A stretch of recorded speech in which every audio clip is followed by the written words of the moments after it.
Hey guys, tonight we're diving into something that will rattle your trust in the people living next door. Imagine this, a cramped apartment filled with the scent of bleach meat and something else. Police officers responding to a panicked call step inside Unit 213 of the Oxford Apartments in Milwaukee.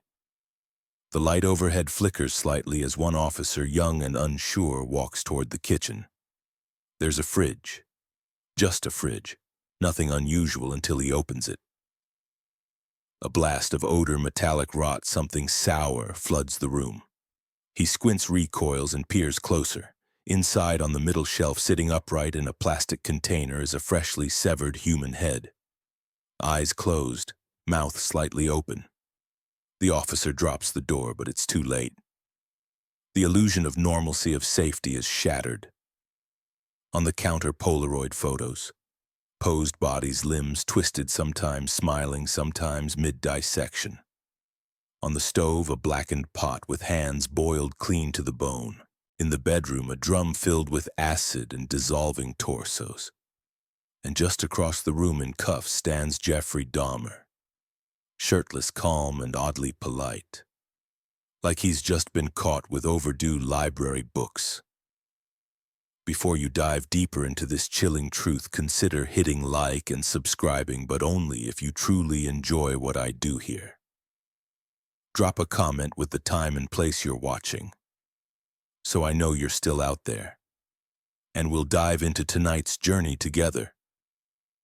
The neighbors would later say they noticed a smell, a strange one like spoiled pork left too long in the sun. But Dahmer always had an answer. Sorry, my freezer broke, or just some bad meat. They believed him. Why wouldn't they? He was quiet, paid rent on time, and smiled often.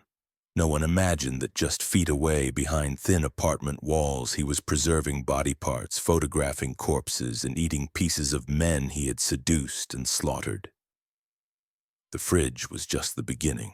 Jeffrey Lionel Dahmer was born on May 21, 1960 in Milwaukee, Wisconsin. By all outward appearances, he was just another American boy, blonde hair, a quiet smile, a father who worked in chemicals, and a mother who struggled with mental health.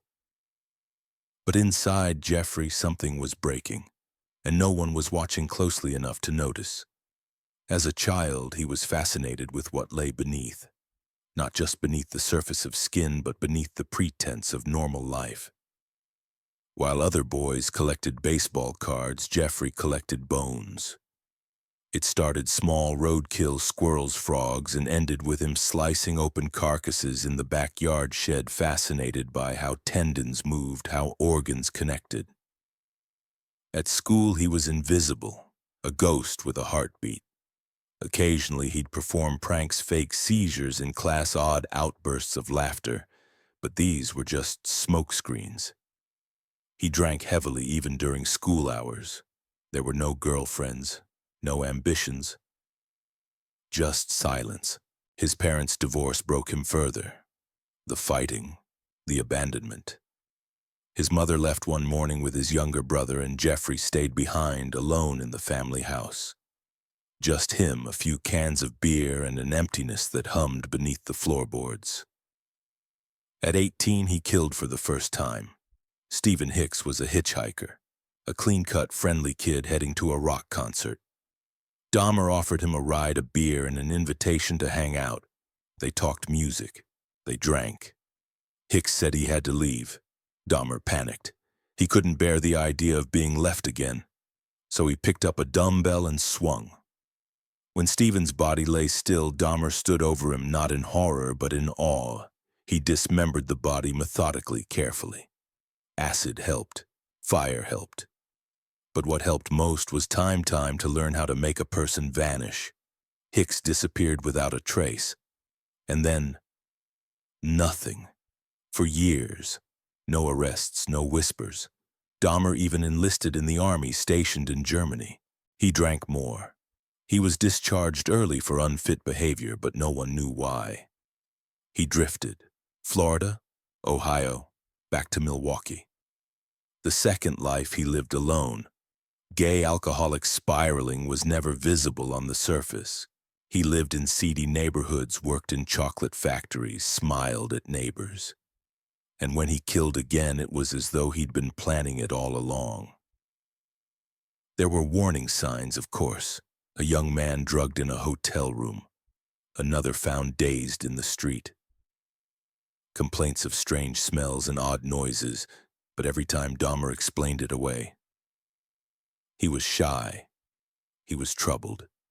He was trying to be better. No one asked what was in the black garbage bags he carried to the dumpster at night. He was rebuilding something piece by piece, but not his life. His collection. It was 1987 when the killing resumed. Jeffrey Dahmer met Stephen Tuomi at a bar in Milwaukee. They drank, laughed, and Dahmer, always polite, invited him back to a hotel for the night. What happened next was never fully remembered, at least not by Dahmer. He later claimed he blacked out. But when he woke the next morning, Stephen Tuomi was dead. His chest was caved in. Blood soaked the hotel sheets.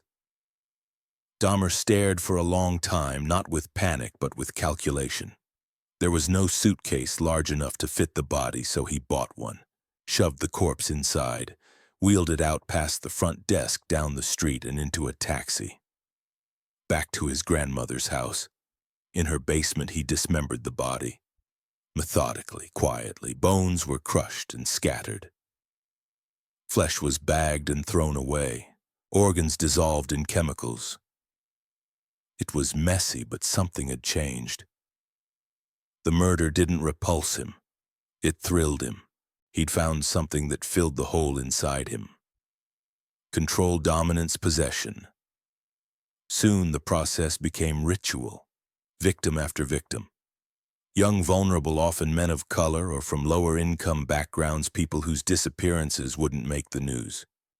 He met them in clubs, on the street, at bus stops. He lured them with promises of money for photo shoots or just a warm place to stay. Inside, he offered them drinks spiked with sleeping pills. They'd pass out. Then came the photos. He posed them, staged them like mannequins. Some still alive, some already gone. He would touch, kiss, and eventually mutilate their bodies. Dismemberment became art. He experimented with acid bleach freezers. He wanted to preserve parts.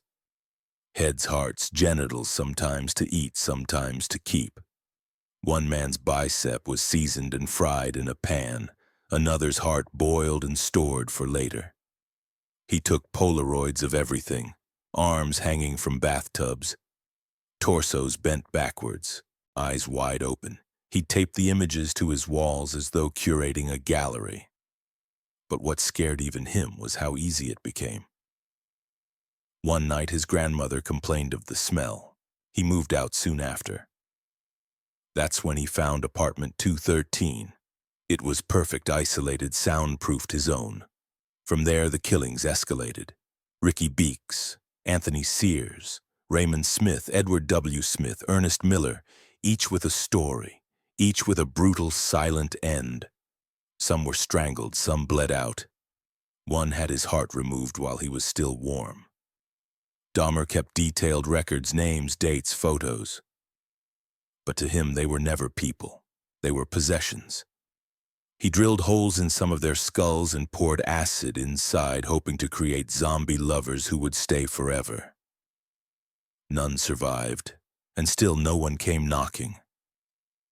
The apartment reeked, yes, but he blamed the meat again. The landlord believed him. The police stayed away. Inside apartment 213, death became routine, and Dahmer was just getting started. The murders did not stop. They simply blended into the rhythm of Jeffrey Dahmer's life. By 1990, he had perfected a system. The bars were his hunting grounds. He'd choose a target, usually soft-spoken, small-framed men. He offered drinks, photos, sometimes just a place to crash. And they followed him, always. Inside apartment 213, death came quietly. Anthony Hughes was deaf. He communicated with handwritten notes. Dahmer kept one after killing him. "You're very nice," it read. Conrak's synthesom phone was just 14. drugged, abused, and briefly escaped naked and bleeding into the street. A neighbor called the police, but when they arrived, Dahmer explained, "That's my boyfriend, he's drunk." The officers laughed, joked about gay lovers, and walked the boy back inside. Hours later, Konarak was dead. His skull would be found in the freezer. The pattern intensified. One victim a month, sometimes more. Ernest Miller was dismembered in the bathtub. His heart and biceps were stored in the fridge. Dahmer later said he ate them seasoned with A1 steak sauce. "It made me feel like they were a part of me." David Thomas never woke up after the drink. His body was never found. Curtis Straughter, Errol Lindsay, Tony Hughes, Matt Turner, Jeremiah Weinberger. Their deaths blurred together in the Polaroids Dahmer kept stacked in drawers tucked behind books hidden beneath mattresses. He posed them in grotesque ways, arched backs, open mouths, heads twisted unnaturally. Some were arranged on his bed for days before decomposition forced disposal. Others were posed on his couch, dressed in his clothes. He began building a shrine. In the closet, he arranged skulls like trophies, cleaned, labeled, aligned. A pair of hands rested in the drawer beside his Bible. A human scalp hung like a macabre curtain. And in the corner, a 57-gallon drum slowly filled with acid and liquefied remains. Still, the outside world saw a lonely man. Quiet. Strange, yes, but polite. He offered neighbors sandwiches. No one asked what kind of meat. One even accepted. The apartment smelled like death. Visitors gagged. One neighbor, Pamela Bass, said it punched you in the face, but Dahmer always had an excuse. "My fridge broke. I had bad meat. The fish tank leaked." No one pressed harder. Even when neighbors reported screams, drilling, thumping at night, nothing happened. Police chalked it up to domestic issues or dismissed the reports entirely. Jeffrey Dahmer had become invisible, a ghost who walked among the living, dragging corpses behind him. By 1991, the count had risen to 17. 17 men lured and lost. No arrests, no raids, no suspicion. And inside apartment 213, he was preparing something final, something sacred. He called it the altar, a long black table, black candles, 2 full skeletons preserved, a painted backdrop of skulls and symbols. In the center, a chair, his throne. He claimed he wanted to sit there and feel at peace surrounded by the dead. He was building a temple of bones, but fate finally was growing impatient, and someone was about to escape. It was July 22nd, 1991. The summer heat hung heavy over Milwaukee, but inside apartment 213 the air was colder, thicker. Tracy Edwards, 32 years old, had accepted an invitation. Dahmer offered him money to pose for photos. Edwards hesitated. There was something odd about the man's smile, but eventually agreed. Inside the apartment was dim. The windows were covered with black cloth. A videotape of The Exorcist 3 played on loop, and the smell soaked into the walls. Tracy sat down. Dahmer handed him a drink, but this time the dose was off. Edwards sipped but remained alert. Then he saw it, a 57-gallon blue barrel in the corner reeking of chemicals. Polaroids on the floor. A strange black altar built beside the couch. When Dahmer pulled out the handcuffs, something inside Edwards snapped. He fought, dodged, ran. Dahmer lunged with a knife, but Edwards bolted through the door and into the night. Barefoot, cuffed, panicked. He flagged down a police car, breathless. "This guy tried to kill me. He's got body parts in his apartment." They nearly didn't believe him, but they followed anyway. 2 officers arrived at apartment 213. Dahmer greeted them casually, like he'd been expecting company.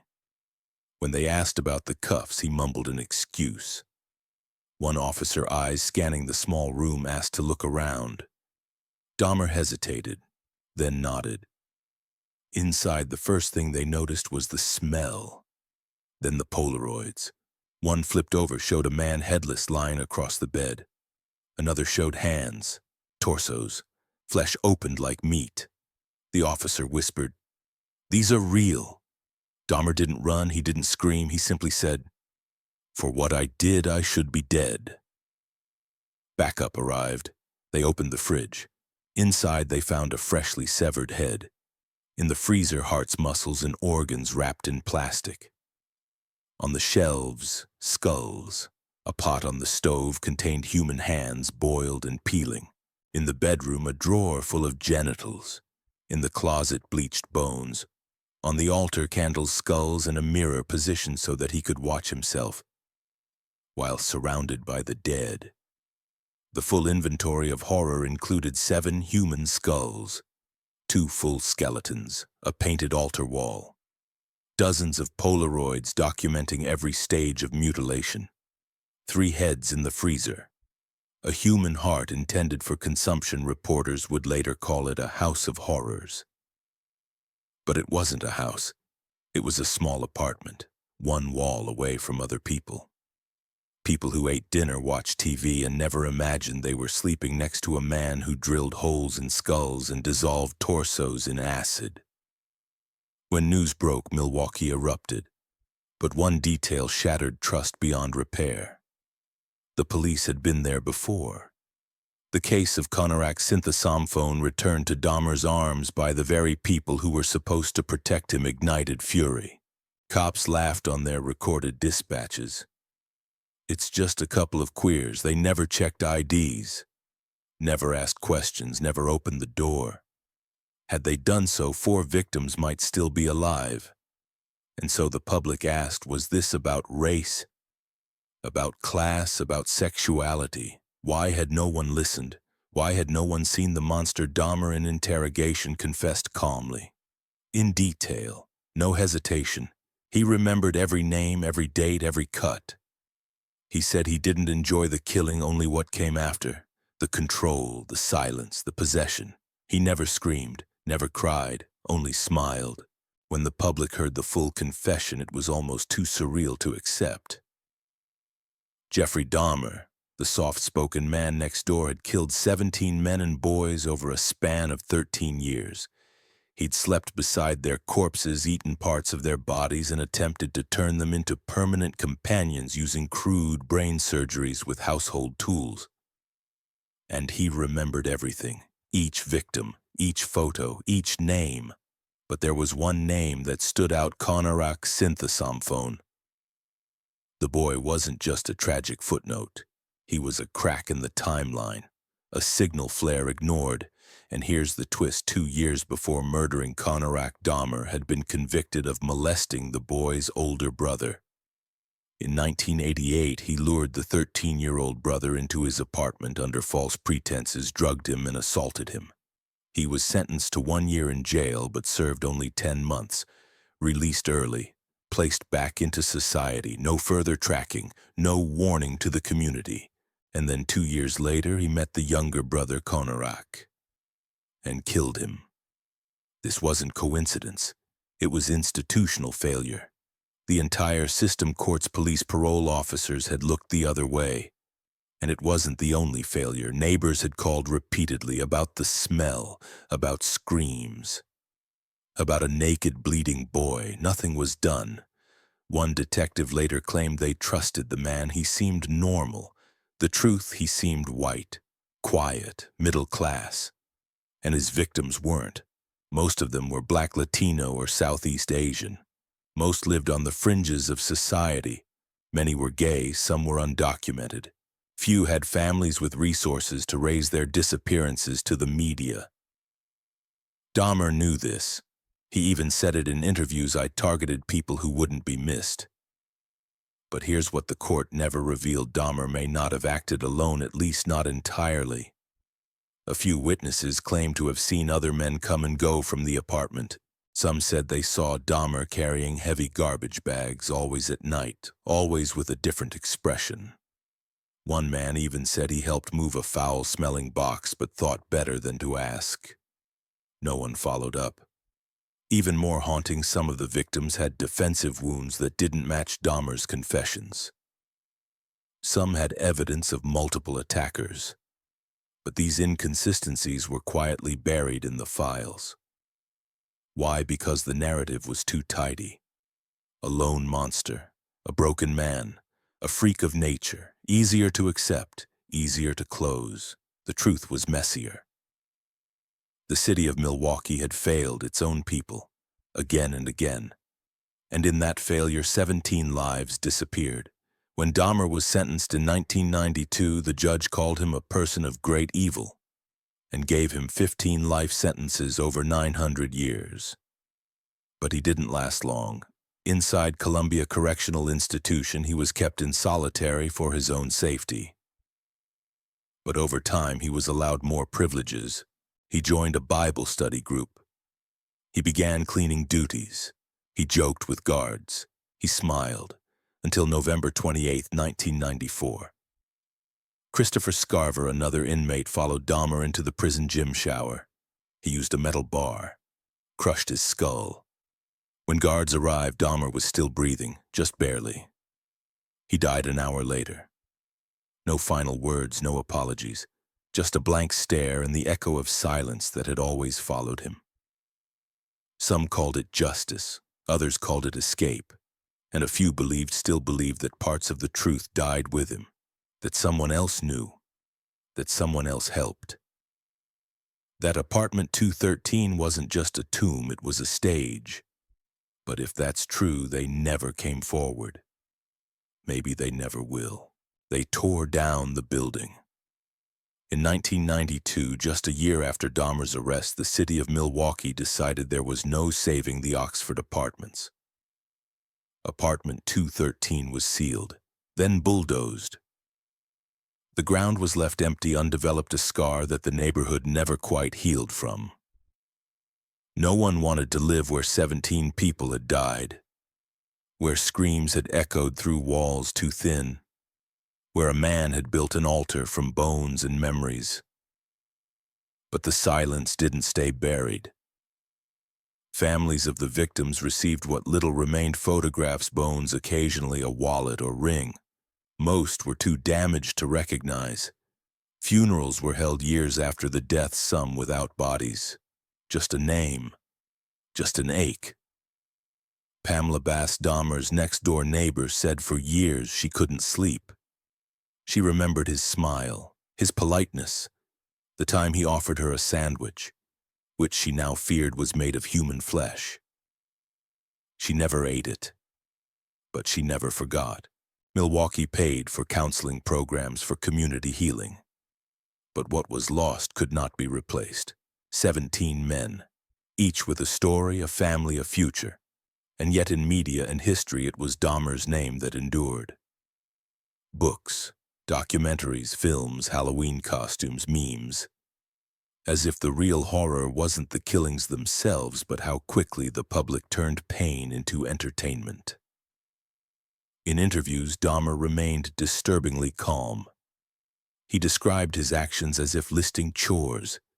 He never expressed real remorse, only a kind of regret for getting caught. But it's the footage of him smiling, shackled in court, smiling as his charges were read, that continues to haunt. What was behind that smile? Satisfaction, emptiness, or something far colder, the knowledge that he'd lived among us, hunted among us, and no one saw. And maybe that's the real fear. Not monsters in the dark, but monsters in the light. In the apartment next door, on the elevator, at the bar, at your dinner table. Men who smile. Men who wait. Men you never suspect. Jeffrey Dahmer is dead. But some wounds don't heal. Some doors once open never truly close. And if you ever move into a new apartment and something smells just a little off, don't believe it's spoiled meat. Check the fridge, just to be sure. Patrick Wayne, Kearney, California trash bag killer. We're diving into one of the coldest, cleanest killing sprees in American history, not rage-fueled, not chaotic, but calculated like an equation. Picture this: late afternoon, Mojave Desert, 1977. The skies a burning orange, the wind dry and sharp like broken glass. And in the middle of that silence, something unnatural. A road crew clears debris off a desert access path when one of them stops squints. A black trash bag bloated knotted tightly out of place even in this forgotten stretch of land. He thinks it's roadkill. He nudges it with his boot. The plastic crinkles. There's weight to it, the wrong kind. Another push. The bag rolls splits. Something pale spills out. A foot. Human. Small. Clean. They find more nearby, 5 bags in total scattered as if dropped without urgency. Each sealed with tape contents precisely folded. Arms, legs, a torso washed clean, packed like luggage. No blood around. No smell of decay. Just silence. Police swarm the scene. No tire marks, no drag lines, no fingerprints. The remains belong to a teenage boy later identified as 17-year-old John LeMay. No known enemies, no criminal ties, last seen smiling in the sun, telling a neighbor he was off to see someone named Dave. But no Dave lived nearby. The address he gave led to a neat little house in Redondo Beach. No mess, no chaos, just a soft-spoken man with tidy shoes and pale hands. His name wasn't Dave. It was Patrick. And Patrick Wayne Kearney would go on to confess to 28 murders, all carried out with chilling mechanical precision, each victim zipped into trash bags like yesterday's leftovers.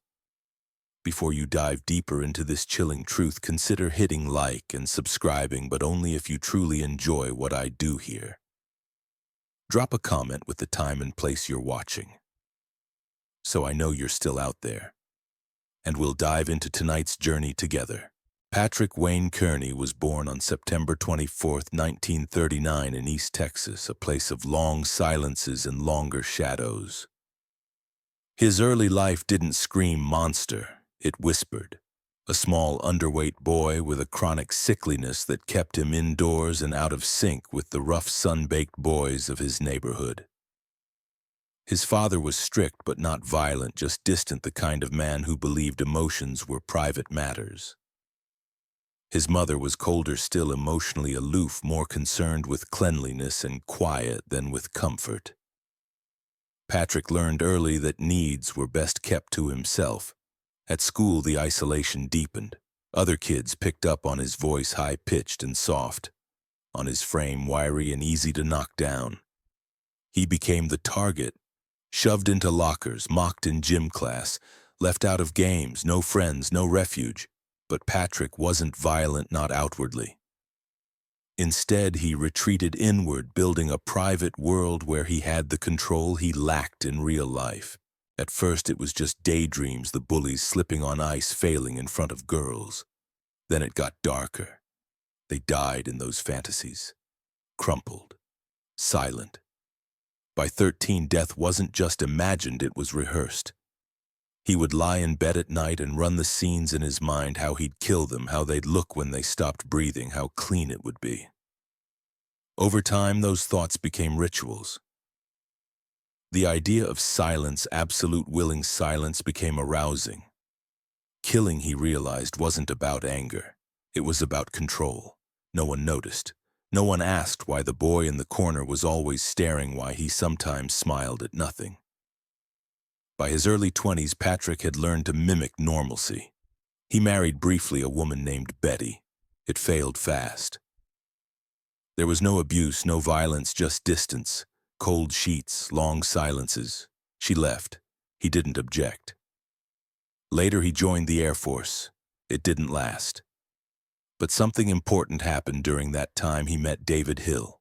David was everything Patrick wasn't: confident, charming, and undeniably attractive. The two became close. Too close for the times, but in California they passed quietly as a couple. In 1967, they moved in together in Redondo Beach. The neighbors described them as polite, quiet, neat. Patrick worked as an engineer at Hughes Aircraft. He wore pressed slacks, showed up on time, smiled at the front desk. Unremarkable.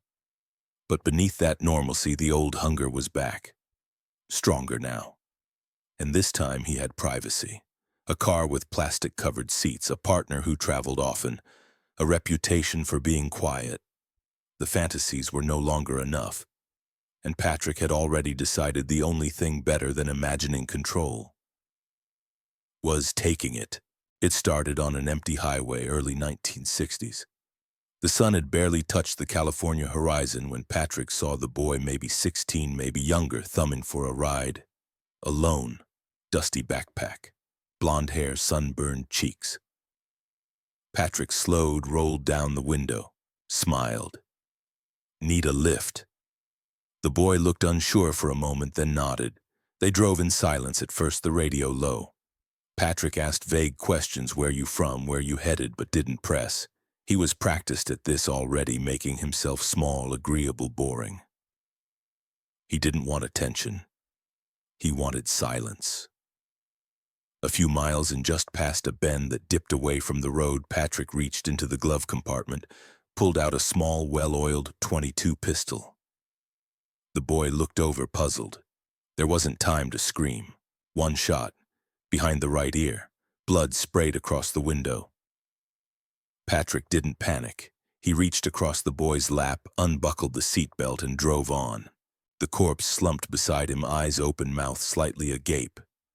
A single drop of blood rolled down from the corner of the boy's nose and soaked into his shirt. He drove for nearly an hour, scanning for a remote turnoff, somewhere quiet, forgotten. He found it, a dusty service road leading to a canyon. Desert wind whispering through brittle shrubs. The car stopped. Patrick stepped out, opened the passenger door, and pulled the body gently, like lifting a sleeping child. He laid it on the ground. Then he unbuttoned the shirt, removed the pants, folded them neatly. What followed was unspeakable, a violation of flesh and dignity. He didn't rush. He was calm, focused. When he finished, he retrieved a knife, small, sharp, surgical. He dismembered the body at the joints, wrists, elbows, shoulders, legs at the knees, then hips. No sawing, no mess, just clean separation. The pieces were wrapped in heavy plastic, sealed with duct tape, and placed into black trash bags. He brought them back to the car, loaded them in the trunk like groceries. At home, he cleaned the car meticulously. Bleach, gloves, vacuumed the seams. The seat covers were swapped. There was no blood in the house, no smell, no hair, no evidence. The boy's name never made the papers. He was a drifter, no one even filed a report. Patrick went to work the next morning, clocked in, ate a sandwich during lunch. It didn't disturb him, it calmed him. That night he slept well, and somewhere in his mind something shifted. The line that most people never cross, the one that separates thought from action, fantasy from flesh, was gone. He had killed once, and now he knew he could do it again. The killings didn't escalate in rage. They escalated in rhythm. Over the next decade, Patrick refined his process the way a craftsman hones a tool. He developed patterns not out of compulsion but efficiency. He became a student of routine, of silence. His hunting grounds were highways, rest stops, and the fringes of Los Angeles. He cruised at dawn or dusk when the light was low and the world half asleep. His targets were always alone. Teenage hitchhikers, runaways, boys drifting through the cracks. He would pull up beside them, offer a ride, smile like an uncle or a teacher. His car, always spotless, had plastic-lined seats, a cooler in the back, gloves in the glove box. The pistol never changed, a small, unassuming .22. He preferred it for its quiet. When the moment came, he wouldn't yell, wouldn't threaten. He'd just raise it and fire once, always in the head. Sometimes the victims slumped forward. Other times they gasped, confused. But it never took long. He drove with their corpses beside him, listening to the radio, calm. Occasionally he'd stop for gas. Once he paid with blood still on his shoes, no one noticed. What came next was always the same. Remote site, violation, dismemberment, disposal. He brought trash bags, heavy duty, heavier than needed just in case. He kept the same brand, Same tape, same folding technique, arms first, then legs, torso last. He used bleach to wash the bags if blood leaked. And then, there were the children. In April 1977, 5-year-old Ronald Dean Smith was playing with a toy truck outside his home in Lenox, California. Patrick spotted him, smiled, coaxed him into the car. There were no screams, no witnesses. Ronald disappeared like smoke. His body was later found by a jogger dumped in a dry culvert off a remote road. He'd been smothered, his pajamas folded beside him. 2 months later, Patrick found 8-year-old Merle Chance walking home from a corner store. The boy waved when the car pulled up. Patrick opened the door. Merle was found deep in the Angeles forest, strangled, carefully placed in a shallow ditch covered with leaves. The precision remained. But something else was changing. Patrick was growing faster, bolder, less careful. He started choosing victims closer to home, within miles of his neighborhood. He even returned to disposal sites. Not out of carelessness, out of attachment. He kept no trophies, no hair, no clothing, no bones. But the memory of each kill that he kept. His home remained spotless. David, his partner, claimed to know nothing. But the hours Patrick kept, the strange smells, the distant mood swings, they left questions. Could he really not have known, or did he just not want to? By mid-1977, authorities across Southern California had a rising number of missing person cases, almost all young men and boys. No fingerprints, no witnesses, no blood, only black trash bags, folded with care, sealed tight, and dumped where only the wind might find them. The break didn't come from fingerprints or forensics. It came from a name whispered casually by a boy who would never speak again. 17-year-old John LeMay was the last to be seen alive, stepping into the sun in Redondo Beach, telling a neighbor he was going to visit Dave. He was in good spirits. Nothing strange in his tone, nothing unusual in the way he walked, but he never returned. When police began asking questions, Dave became the only thread to pull. They traced the name to a modest house, clean lawn, white trim, one of those places you forget as soon as you pass it. The man who answered was calm, soft-spoken, neatly dressed. He introduced himself as Patrick Kearney. There was no Dave at that address, he said. The officers noted nothing suspicious, no blood, no scent, no signs of violence, just a mild-mannered engineer who worked in aerospace and lived quietly with his partner, David Hill. Still, something didn't sit right. They kept digging, cross-referencing missing persons reports, comparing timelines. A handful of teenagers, mostly boys, all vanishing within a 50-mile radius, some seen getting into a car that matched Patrick's. But it wasn't enough to arrest. Then Patrick and David vanished. Just days after police visited, they were gone. No forwarding address, no credit card activity. They hitchhiked across state lines, stayed in cheap motels, paid in cash. Patrick shaved his beard. David wore sunglasses indoors. They moved like ghosts, mirroring the same transient lives Patrick once preyed upon. But the pressure mounted. News outlets began connecting the dots. The term trash bag killer appeared in bold. Photos of victims began to surface, mostly teenage boys with soft eyes and vulnerable lives. Families made public pleas. "Turn yourselves in," one mother said on the evening news. "Please just tell us where he is." Eventually, in a small Texas town, Patrick and David walked into a police station and surrendered. No resistance, no panic. The detectives expected silence, or maybe anger. What they got was something far more disturbing. Patrick didn't just confess, he recounted. With chilling clarity, he described each victim, where he picked them up, how they died, where he left their bodies, the weight of the trash bags, the shape of the plastic folds, the way the desert wind felt on his skin after the kill. No remorse, no hesitation. 28 names. Some were identified, some had never even been reported missing. and for a few he only remembered a nickname or a face. One he said had a birthmark on his shoulder like a comma. That's all he had. Investigators were stunned.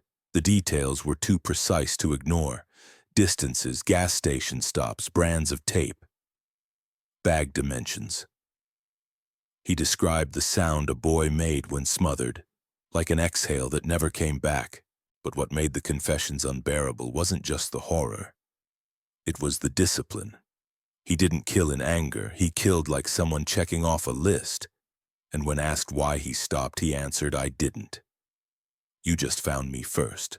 The truth, when it arrived, didn't come as a scream. It arrived as paperwork, methodical, unblinking, and impossible to refute. For days, Patrick sat in the interrogation room, calm and cooperative. He didn't squirm under fluorescent lights. He didn't weep. Instead, he detailed his crimes with the precision of an accountant balancing a ledger. He never raised his voice, never fumbled a date. And somewhere in the middle of it, a realization settled over the room like dust. He wasn't just recounting murders, he was remembering something he cherished. He called them "my boys." Patrick described the feel of the gun in his hand, the way some victims slumped immediately while others twitched confused for a moment before everything went still. He remembered clothing, the stitching on a sleeve, the color of shoelaces. He knew who wore rings, who cried, who didn't say a word. He spoke of a boy with chipped teeth who smelled like bubblegum, of another who never stopped smiling even after he died. But most chilling was what he couldn't remember names. Some of the victims had no official identity.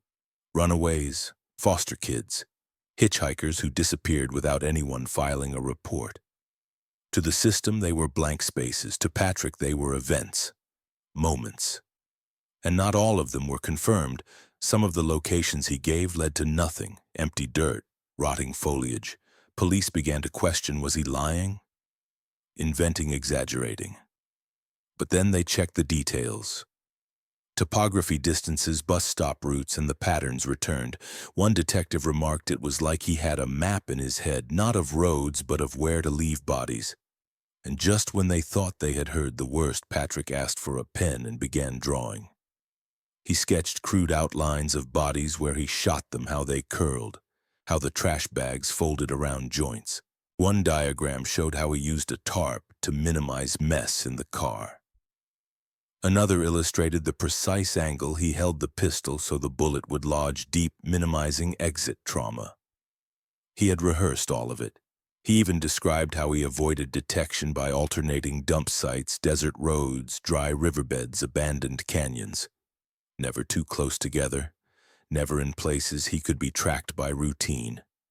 And he had a rule, one that slipped through in passing. If they looked like someone would miss them too soon, he said, "I didn't stop." That's when the questioning shifted. What about David? Patrick claimed David Hill knew nothing.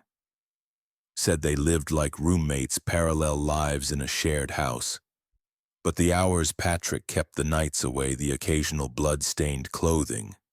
Investigators didn't believe total ignorance was possible. Still, they had no evidence tying David to the murders. No fingerprints, no witnesses. David was charged with being an accessory after the fact, aiding in Patrick's escape. He received immunity in exchange for testimony. To this day, he insists he never knew. Patrick pled guilty to 21 counts of murder to avoid the death penalty. He was sentenced to life in prison without parole. And just like that, the confessions ended. No more stories, no more maps. But something lingered. In the silence between statements. In the pauses when Patrick stared ahead, eyes narrowed as if trying to recall a name he hadn't spoken aloud in years.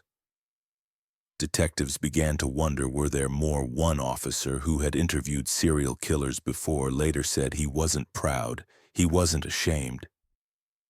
He was satisfied. That's what scared me, because when the final name was read into the record, Patrick Kearney didn't blink. He simply said, "That's all I remember," and no one believed him. Today, Patrick Wayne Kearney sits in a cement cell in Mule Creek State Prison, Ione, California. He doesn't talk, doesn't write, doesn't grant interviews. He eats alone, walks alone, sleeps beneath fluorescent lights that never truly dim. There are no scribbled notes, no manifestos, no appeals. He exists like a whisper, a man whose name for most has faded beneath the louder headlines of Bundy, Dahmer, or Gacy. But make no mistake, Patrick killed more boys than some of them, and he did it with less noise. That's what haunts the investigators who sat across from him. He didn't have a signature, no trophies, no theatrical staging. He didn't keep photos, didn't return to scenes, didn't write to newspapers. He didn't need to be seen. He only needed the moment, the drive, the silence, the gunshot, the cleanup. And then it was over, until the next one. Some of the names he gave were never confirmed. Some of the locations were never searched. There are families who still wonder why their sons vanished and if they were among the trash bags Patrick forgot to mention. Others remain buried in ravines now paved over in forests, long since cleared in ditches filled with concrete and parking lots. And for every confirmed victim, there might be another Patrick never counted. No one knows for sure, because even now, beneath the gray lights and cold metal doors, he remembers things he hasn't said aloud. And sometimes, in the heat of the California desert, wind still lifts the dust around dry riverbeds, the kind Patrick favored, revealing nothing but silence, and the sense that something is still watching. So if you ever find yourself on a forgotten road and you see a black trash bag bloated, sealed tight, ask yourself, what if this one was never found? Kenneth Granville, based on Kenneth Allen McDuff. She was kneeling, or what was left of her was. In the clearing just past the tree line, not 20 feet from the highway shoulder, her body rested in a pose that suggested reverence until one noticed the absence of her hands. They were there, yes, but detached.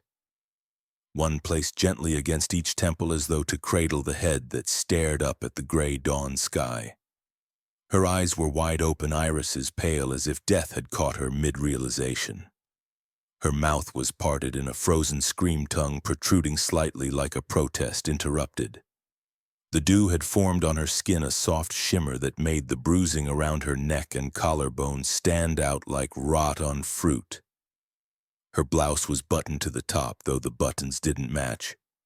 One was from a coat, one from a child's dress, the rest missing. Her jeans were folded beside her body, creased perfectly, belt coiled on top like a resting snake. Whoever did this had not been in a hurry. No drag marks, no tire impressions, just her alone under a canopy of whispering pines.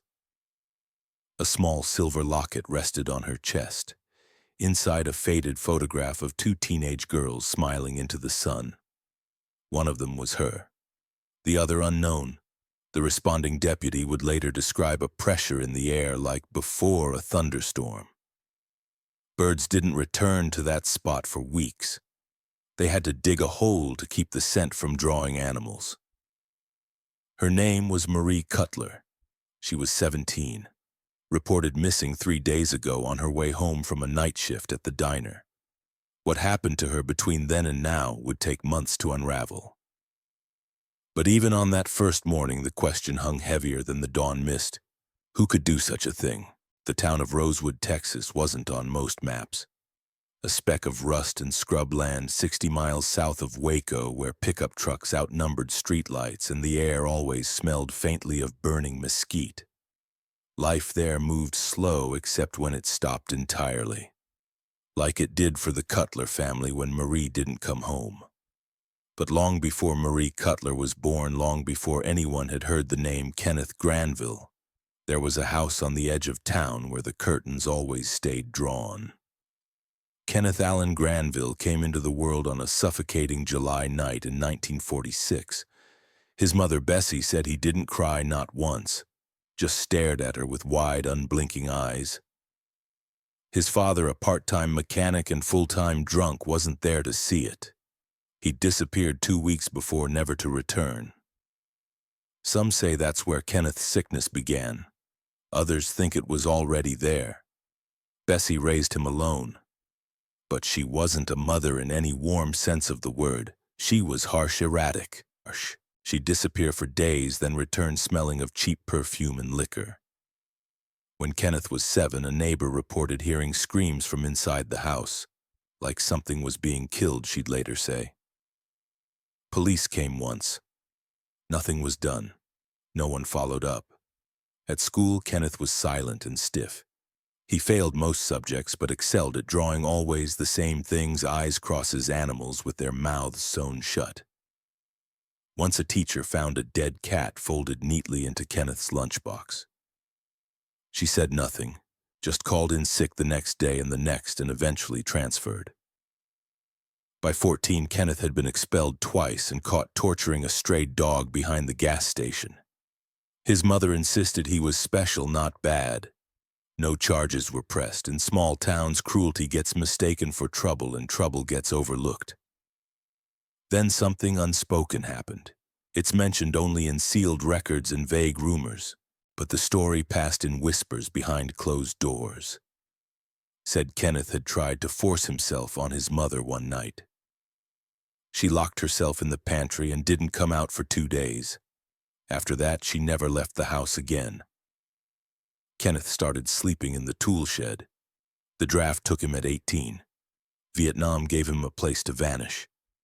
He came back thinner, meaner, with the 1,000-yard stare baked into his face. He didn't talk about the war. No one asked.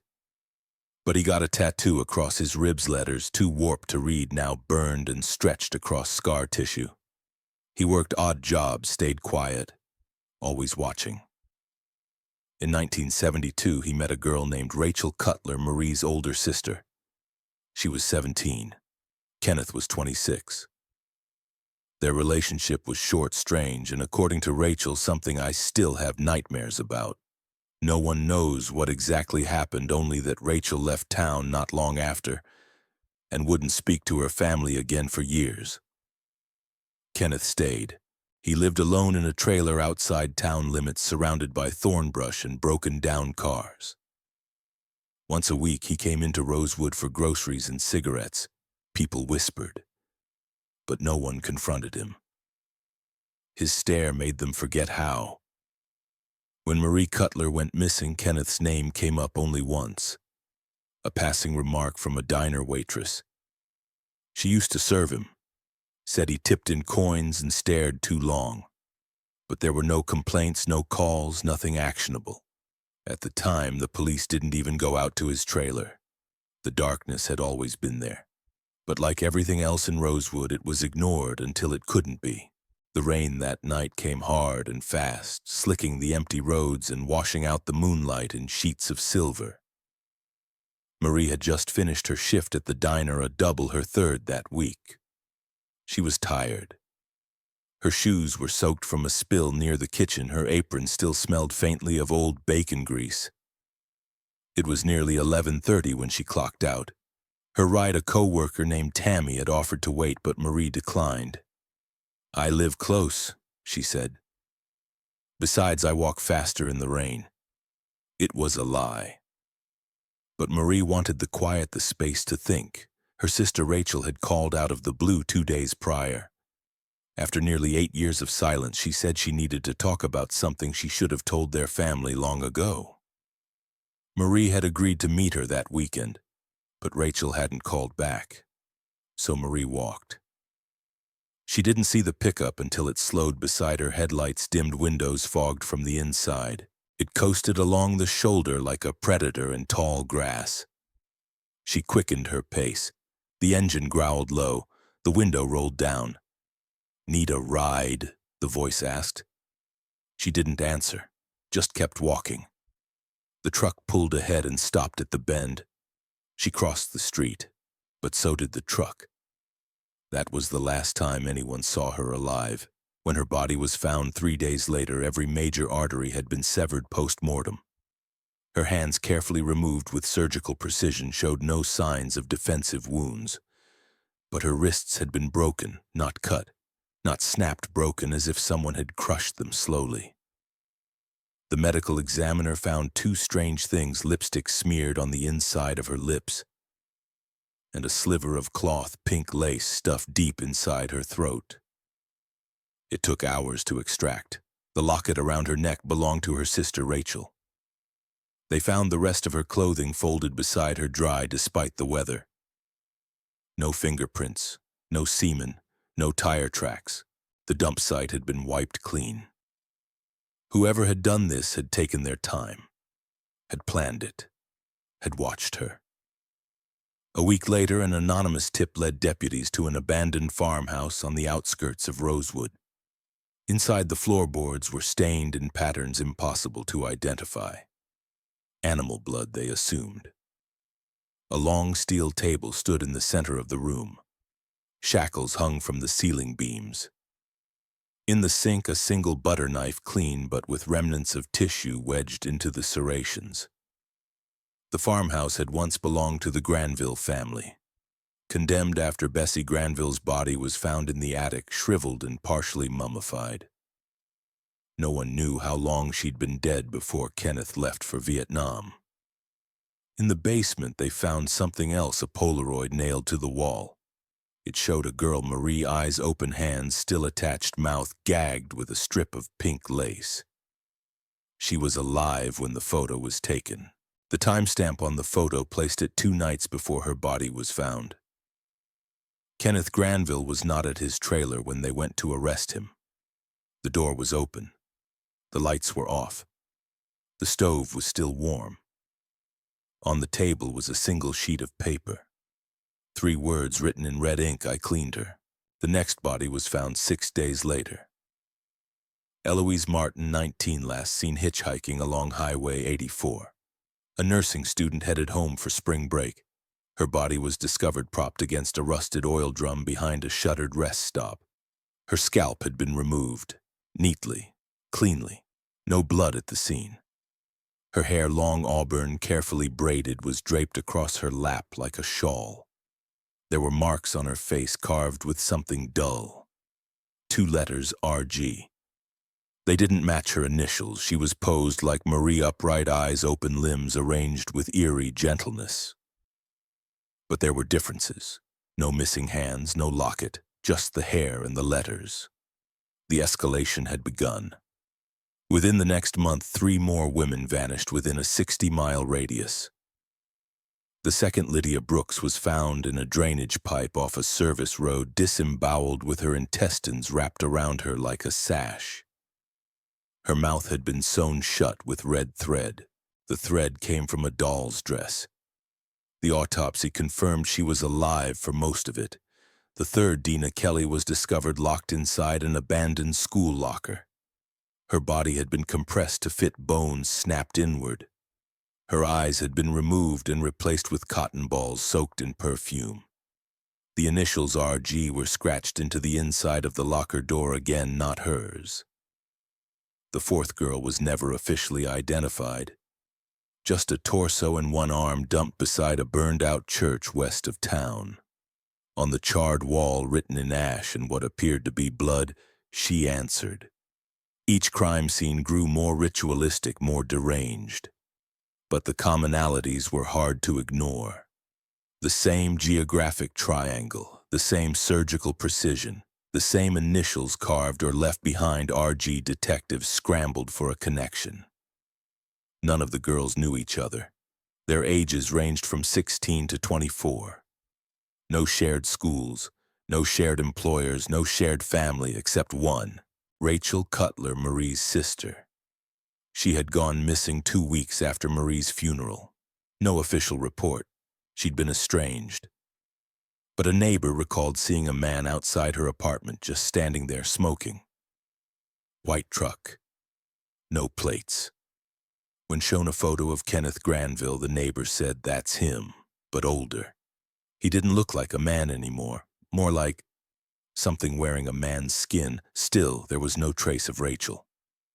The press caught wind. Rosewood Reaper read one headline. Texas Chains Reborn read another. The FBI was called in. Profiles were drawn. Words like psychosexual, necrosadist, disorganized control fetishist were tossed around like darts at a board, but none of it helped. Kenneth wasn't leaving fingerprints. He wasn't using DNA. He was careful, patient, selective, and worst of all, he was evolving. One officer, a young deputy named Hal Norris, started compiling photographs of the dump sites. Not the victims, but the background, the angles, the direction of the shadows. He noticed something chilling. In 3 of the photos taken miles apart at different times and in different weather, there was a figure, far off, blurred, always just at the edge of the frame, watching. Hal brought the photos to his superior. They laughed. "It's just pareidolia," they said, "shadows playing tricks." But Hal stopped sleeping after that. And 2 weeks later, he shot himself in the chest at his desk. His suicide note was only 5 words. "He's still out there, smiling." That was when the body stopped. For 6 months, there was silence. The town began to relax. People moved on. But Rachel was still missing. So was Kenneth. Some say that's when the real fear began, when the killing stopped. Because nothing is more terrifying than knowing the monster has gone quiet. The official task force was disbanded in August of that year. Insufficient evidence, no new leads. That was the language the sheriff used. But behind closed doors, everyone knew the truth. They were getting nowhere and the trail had gone cold. Kenneth Granville had vanished without a trace. Deputy files described him as white male, 6'2", 180 lb, as possible military background, extreme antisocial traits, presumed armed and dangerous. But no photo circulated publicly. No press release included his name. The sheriff, Wallace Troy, refused to authorize it. It'd start a panic, he said. In truth, Sheriff Troy had been covering his own failure. Kenneth had been arrested once years earlier for assault with intent. Charges dismissed. The case was buried under a pile of handwritten paperwork. Kenneth had served 30 days and walked. And the girl who claimed he tried to choke her in a locked storeroom had been Rachel Cutler. The connection had been there the whole time, but the case had been ignored, misplaced, forgotten. As the months passed, townspeople began to report strange things. One woman said she heard whispering voices near her property line just after dusk. Always the same phrase over and over: cleaned and claimed. Cleaned and claimed. She moved out a week later, left everything behind. A high school janitor claimed he saw a man standing in the middle of the football field at 3 a.m. Not walking, not pacing, just standing. The sprinklers had come on, sprayed right through him, but he didn't flinch. The man vanished before campus police arrived. The field cameras had been turned off due to budget cuts. More curiously, the autopsy files for the victims began to degrade. Pages missing, ink fading.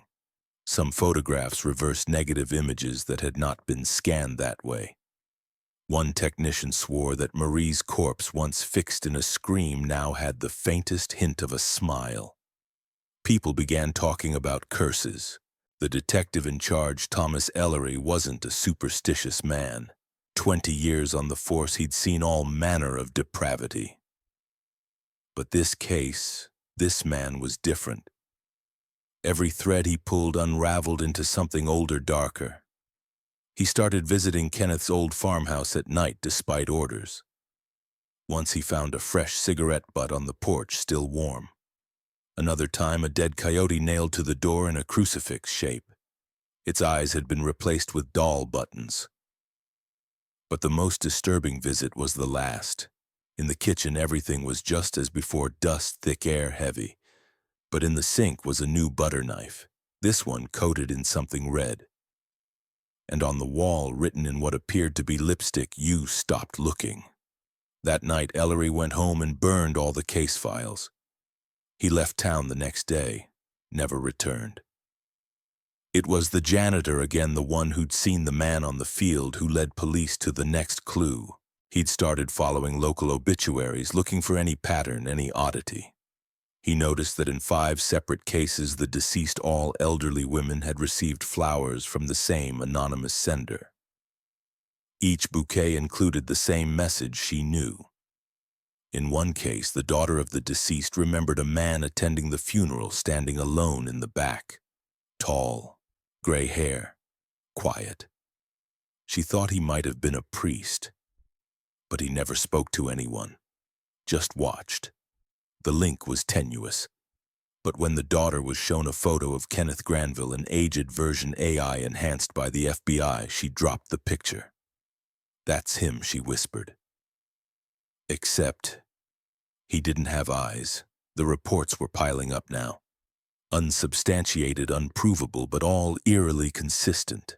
A man watching from windows, footsteps in empty rooms, whispers under floorboards, and always that same phrase, cleaned and claimed. A retired profiler from the Bureau reviewed the case in private. His conclusion was chilling. This isn't a serial killer in the traditional sense. It's a ritualist. Each killing served a purpose, not just sadism, but preparation. He was preparing her for something, for someone. And if that's true, then the killings were not the end. They were the beginning. Rachel Cutler remained missing, officially. Unofficially, several officers believed she was still alive, that Kenneth was keeping her somewhere, worshiping her, or worse, using her to choose the next offerings. But no proof was ever found. Only one thing was certain: Kenneth Granville wasn't done. He was just changing the rules. The truth emerged not from police work, but from a storm. It was October, nearly a year to the day since Marie's body had been found. A freak tornado ripped through a stretch of rural land west of Rosewood, toppling a power line and flattening a long-abandoned grain silo. Hidden beneath the rubble, emergency workers found a rusted storm cellar sealed with welded iron crossbars. Inside was a room cold, dry, and deliberate. There were no windows. Just bare concrete and a single cot. On the wall, hundreds of photographs, each one identical. A girl, 17, dark hair, green eyes, sitting on a stool in a dim room. Always the same posture, same lighting, same vacant expression, each photo time-stamped. Taken every 2 days, the girl was Rachel Cutler. Alive, aged, gaunt, and unresponsive, but alive. In the corner of the room was a rusted chair, bolted to the floor, covered in old leather straps. Underneath it, dozens of journals, handwritten in cramped, jagged letters, signed with the initials RG. At first, detectives assumed they were Rachel's, but the writing was unstable, riddled with contradictions, shifting tones. Mentions of cleansing, sacrifice, the child, the voice in the shed, and repeated references to the rebirth of the mother. One entry read, "She remembers now. Her blood sings the names. Marie was the gate, Eloise the key, Lydia the hunger, Dina the echo. I only removed the masks. She is nearly ready." A fingerprint on the final page confirmed what investigators feared. Kenneth Granville had been there within the last month. The public never learned of Rachel's discovery. She was placed under psychiatric care, catatonic and malnourished, speaking only one phrase repeated over and over in a flat, detached voice: "I saw my face on hers." Then came the twist no one expected. Among the items recovered from the cellar was a small steel lockbox.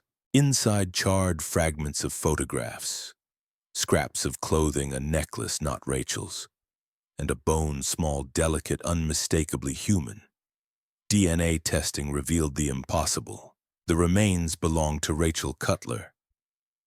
Not the girl in the cellar, the woman in the photos, the one who had been living, eating, and staring blankly for years, was someone else entirely, a near-perfect match in appearance, similar age, but genetically unrelated. It wasn't Rachel. It was a girl named Janine Moore, abducted from a neighboring county in 1975. A girl thought long dead. A girl who, according to her parents, looked just like Rachel Cutler. which meant one thing: Kenneth hadn't kept Rachel alive. He had recreated her, over and over again. In the basement of the farmhouse, in notebooks, in rituals, in girls who looked close enough, each one modified, conditioned, broken until they believed they were her. Until they became her. Janine had been the most successful replica. She'd held the role the longest. Her mind had collapsed, yes, but her body, her face, her voice, all shaped into Kenneth's ideal memory of Rachel. And the real Rachel. Her body had been buried behind that same farmhouse, wrapped in lace, necklace broken, dead for years. The locket Marie wore the night she died hadn't come from her sister. It had been left there by Kenneth to honor the original. Authorities exhumed several other sites across Rosewood. More remains were found, all female, all sharing genetic traits with the missing girls. None were intact. In the final journal entry dated just before the tornado hit, Kenneth wrote, "The vessel is whole, but her silence is not complete. I must find another who speaks like she did. One more and the voice will return. One more and I will go home. Then nothing. No sightings, no calls, no more bodies." He was gone. Some believe Kenneth died in the storm. Others think he simply moved on like a hermit crab abandoning a shell. What is known is this: Janine Moore never recovered. She died in care 3 months later, uttering only one coherent sentence before her heart stopped. He said the real me is buried and he visits her at night. And in that storm cellar behind the peeling drywall, investigators found a final photograph, old, faded. It showed Rachel Cutler, alive, real, standing next to Kenneth Granville, both smiling. Years passed. The killing stopped, but the scars didn't fade.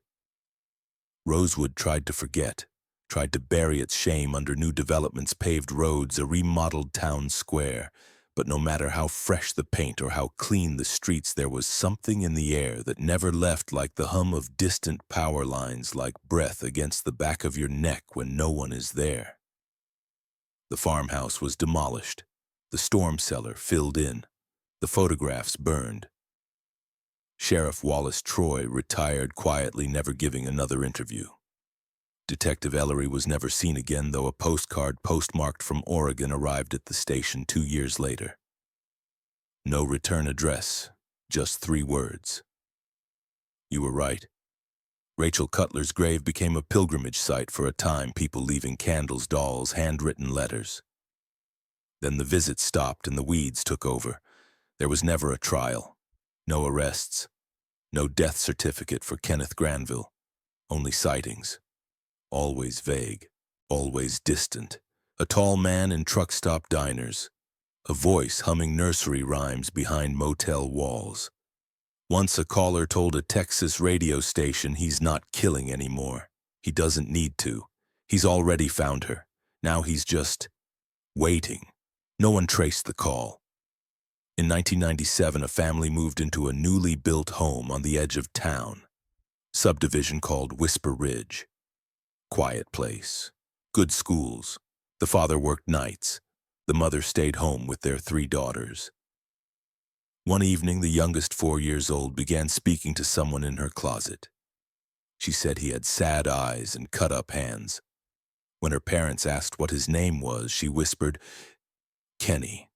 They laughed it off. Until the child came downstairs one morning, her hands wrapped in lace strips she couldn't have reached. When asked where she found them, she said, "He gave them to me." Said, "I look like the other one." The parents moved out that night. The house stands empty, still windows, boarded grass overgrown. Kids dare each other to peek inside. Some say they see someone sitting at the top of the stairs, pale, still watching. And sometimes late at night, the wind carries a voice cleaned and claimed. And if you listen closely beneath that, laughter. The dungeon of Mory Travis. The cellar was windowless, sunk below the modest ranch house like a forgotten pit. The concrete walls sweated even in winter, the air heavy with mildew, rust, and something metallic beneath, faint but unmistakable. The girl was maybe 22. Her name didn't matter to him. She'd told it to him early, sobbing, hopeful. Names didn't stick to him. He'd renamed her later on the tape. She was shackled to a wooden post, wrists rubbed raw beneath metal cuffs. Duct tape over her mouth had long lost its grip from tears and sweat. She mumbled, lips dry, voice wrecked. Somewhere in her head she was praying not to be saved, but to be made numb. The only light came from a floor lamp in the corner, its bulb yellow and buzzing faintly. Shadows crawled across her skin when he moved. The lens followed him, always the lens. A table sat to her right, just within her peripheral vision. On it lay what he called his toys: wires, clamps, pliers, a stun gun, a notched leather belt with dried blood crusted along its length. She'd seen them all before. He showed them first, always. The camera clicked. A red light blinked. He whispered something. Then it began again. The scream didn't last as long as the first night. Her voice was breaking threadbare. But the trembling, the choking sobs, those still came, just like he wanted. Later in the footage, her body would be curled against the wall, lips blue, knees tucked to her chest, as if she'd tried to disappear into herself. The screen would go black. When investigators found the tape, they watched it twice. Not because they missed anything the first time, because they couldn't believe a man who bagged groceries in Ferguson had filmed that. Ferguson, Missouri in the late 1990s was unremarkable. A suburb neither thriving nor decaying, filled with chain restaurants, strip malls, and families trying to make the most of modest lives. Crime existed but stayed in shadows. People locked their doors, but only out of habit. Mory Travis blended into this background like dust on linoleum. His house on Ordway Drive was just like the others: white siding, trimmed bushes, a two-car garage with one always empty. His neighbors remembered him as polite, solitary, a man who didn't bother anyone. Some said he smiled too little. Others said he never smiled at all. He worked the night shift at a local packaging warehouse. Before that, he'd done time in the army stationed in Germany. He never spoke of it. He lived alone. No wife, no girlfriend, no children. The closest thing to company were the two pit bulls he sometimes walked at dusk. When he spoke, it was soft, measured, like a man who had long ago given up on being heard. But behind those mute eyes was a history painted in shadows. Born in 1965, Mory was the only child of Sandra Travis, a hard-working single mother and state employee. She raised him with strict routines, polished manners, and an obsession with cleanliness. He called her ma'am well into adulthood. Teachers remembered him as quiet but bright. He didn't make friends easily. One middle school counselor noted he would often draw maps of houses with labeled rooms and corridors. In high school, he stopped bringing friends home altogether. His mother was strict, he explained. He preferred to study. But by junior year, those maps turned darker, some featuring basement rooms with bars on the windows. There were signs if anyone had looked closely. He once locked a neighborhood boy in a crawl space during a game of hide and seek. The child was missing for 4 hours. Mory claimed he had no idea. The boy never spoke about it again. At 18, he joined the military. According to records, his conduct was acceptable if unremarkable. A superior noted his unusual discipline. He was honorably discharged after 6 years. What he did during that time, few could say. He didn't keep in touch with anyone from those years. Returning home, he drifted between jobs: fast food, janitorial work, data entry, before settling into warehouse shifts. It paid enough. It kept him alone. But it was the house that mattered. His mother had left it to him when she moved to a nursing facility in early 2000. He inherited more than a mortgage, he inherited a sanctuary. For the first time, he was truly alone. No one to check the basement, no one to question the locks. The cellar was already there. Unfinished. Quiet. He added the bolts, reinforced the walls, poured concrete to soundproof it, hung a single bulb, installed a heavy door. That's when the tapes began. He bought the camera secondhand from a pawn shop off Florissant Avenue.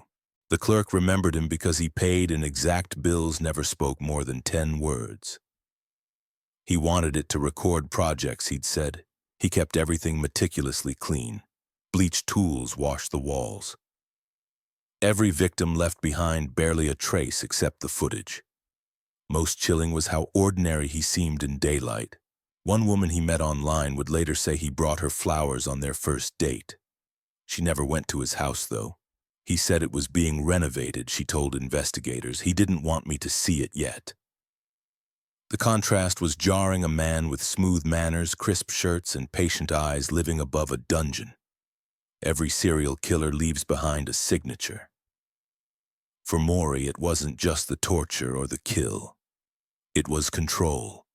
His world was engineered step by step, minute by minute. Victims were not just taken.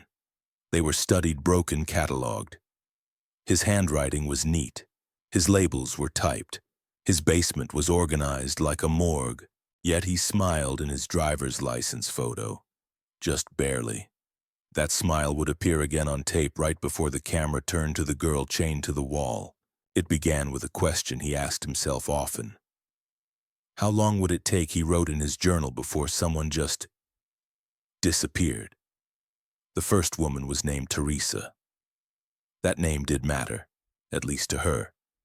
To him, she was Subject A in a folder that would eventually grow thick with faces, dates, and notations in careful straight lines. It was October 2000. Rain clung to the city like a second skin that week, and the streets around St. Louis were slick with oil and runoff.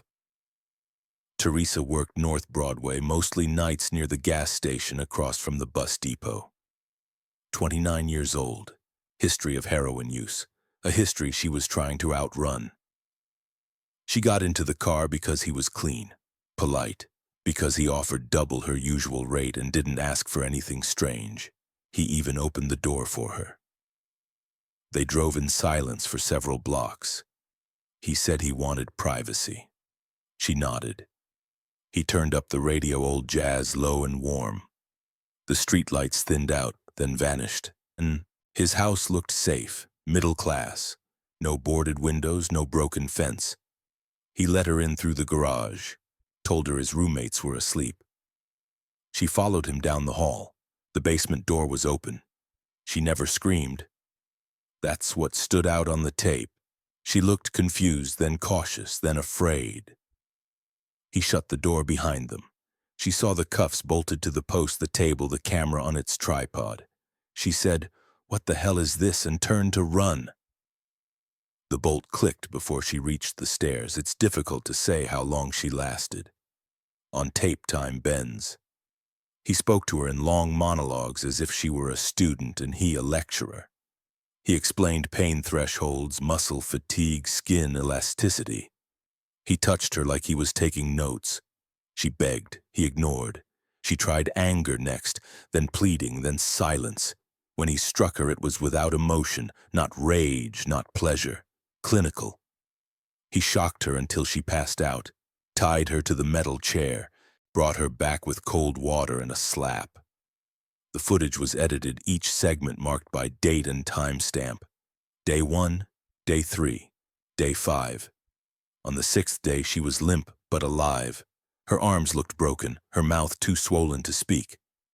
He wiped blood from her chin and said, "Almost done." The camera recorded his voice in soft echo. She died sometime that night. The body was disposed of with military precision. He wrapped her in black plastic, weighed it down with concrete, and drove out before sunrise to the Mississippi River. There, beneath the crumbling rail bridge south of Alton, he rolled her into the current. A small splash. No scream. The tape ended with a close-up of her hand, bruised and twitching in her final moments. He zoomed in, held the frame. Then static. He labeled the cassette Teresa, Phase 1 complete. Weeks passed. Her family filed a missing person report, but the trail ended cold. She had no fixed address, no vehicle. Police assumed she'd overdosed and vanished into some unmarked grave. He cleaned the basement with bleach, resealed the concrete, logged the experience in a small spiral notebook labeled Studies. The first kill wasn't about thrill, it was about method. And now, the method worked. Winter settled into Missouri like a bruise. Cold purple skies, bare trees scratching at windows. It was the season for disappearance. People vanished easier in the cold. After Teresa, there was Latonia, then Michelle, then a girl with no name, just a butterfly tattoo on her lower back noted in his journal as Subject D. He was getting better, faster, more efficient. But he was also evolving, no longer content to just record suffering. Now he wanted reaction, obedience, fear. Each woman entered the house the same way. Through the garage, down the hallway, into the silence. They saw the same table, the same loop of jazz playing softly from a boombox in the corner. They were greeted with the same smile, and eventually the same scream. In time, Mory added new features to the basement: a bolted steel restraint chair, a wall-mounted mirror so victims could see themselves. A single drain in the floor widened and reinforced. Each murder became a performance. With Latonia, he filmed her forced to recite lines. He fed her lines about regret, about needing to be punished. Her voice cracked under the strain. He slapped her when she hesitated. She died after 4 days. Her body never recovered. Michelle lasted longer, a full 8 days. On tape, her personality decayed in stages: hope, resistance, bargaining, emptiness. Mory documented it clinically. One entry read Subject F, now fully compliant, trauma-induced passivity achieved. But the most disturbing footage came from Subject H, a woman whose eyes never closed even when unconscious. She blinked but never fully shut out the light. In one clip, her lips moved in a silent lullaby. No sound, just breath. By now, he had over a dozen tapes, each carefully labeled and sealed in a fireproof box. He stacked them behind the furnace. Each victim's name or nickname was scrawled in small print: Teresa Butterfly, H8 Eyes, Jane Crawl. The killings followed a pattern. He abducted mostly sex workers or transient women from North St. Louis and East St. Louis. Women police rarely investigated beyond a missing person file. The press didn't link the cases. The city had too many shadows. He had learned to study their roots, memorized where they disappeared. He never took more than one woman a month, giving the illusion of randomness. He varied his disposal sites, some dumped into rivers, some buried in construction sites, others left in remote forest clearings with their teeth removed and hands severed. He wore gloves, burned clothes, cleaned everything with chemicals he ordered through industrial suppliers using a fake business name, Travis Consulting. He paid in cash, always cash. The bodies that were found were unrecognizable, mangled past forensic identification. One girl was found in a storm drain, half-eaten by rats. Her head had been shaved. Another was buried in a shallow grave off Route 66, her limbs twisted backward, ribs broken. No ID, no name. And then something changed. He began leaving notes. One was tucked under a rock beside a body. She asked for mercy. I gave her silence. Another was taped to a bridge rail above a dumping spot. Count them. You missed 3. Police still hadn't connected the cases, but Mory wasn't hiding anymore. He was daring them. He wanted someone to see the design. In his final set of journal entries before his arrest, he wrote, "Control is divine. Creation is a mirror. Every scream echoes the perfection of structure." The phrase repeated like a chant. Control, creation, structure. He began designing new rooms, not in the basement on paper, labyrinths, trapdoors, chambers with one-way glass. The fantasy was expanding. The dungeon wasn't enough anymore, and still the women vanished. 1 in February, 2 in March. Then none in April. He was traveling, scouting new locations. By May, he was back. A final note appears in his log for that month. Next time, keep the voice. Just the voice. It was unclear what he meant until they found the tapes. It started with a rumor.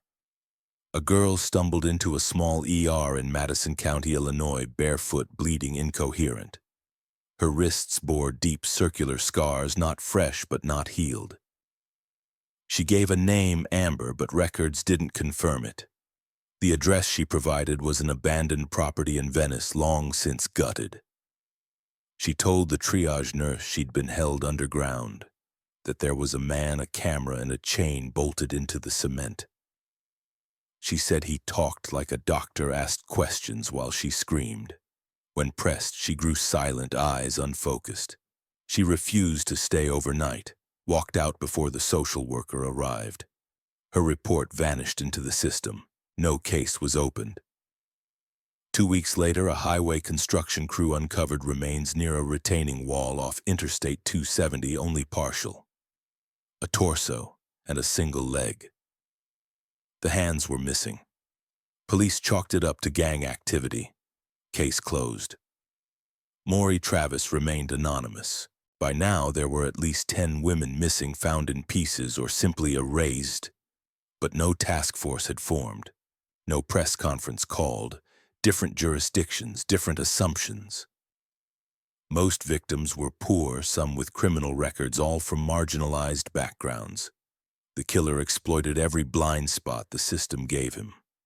But the notes, that was where it started to unravel.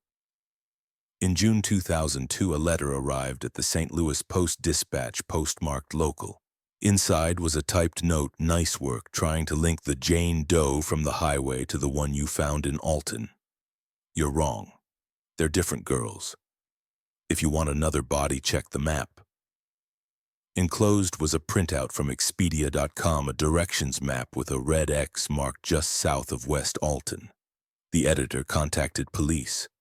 At first, they assumed it was a hoax. It wasn't. Following the directions, investigators found skeletal remains beneath a collapsed section of roadside fencing, wrapped in trash bags tied with zip cords. Dental records matched the victim to a woman missing since 2001, Verona Thompson. Last seen leaving a bar in Florissant. Her case had been cold for over a year. Suddenly, the cases began to align. A pattern emerged: specific dump sites, specific binding techniques, specific phrasing in the notes. An FBI profiler reviewed the materials and suggested the killer might be a local. Educated, possibly military background, with access to storage, transportation, and surgical tools. That list finally brought them to Mory Travis.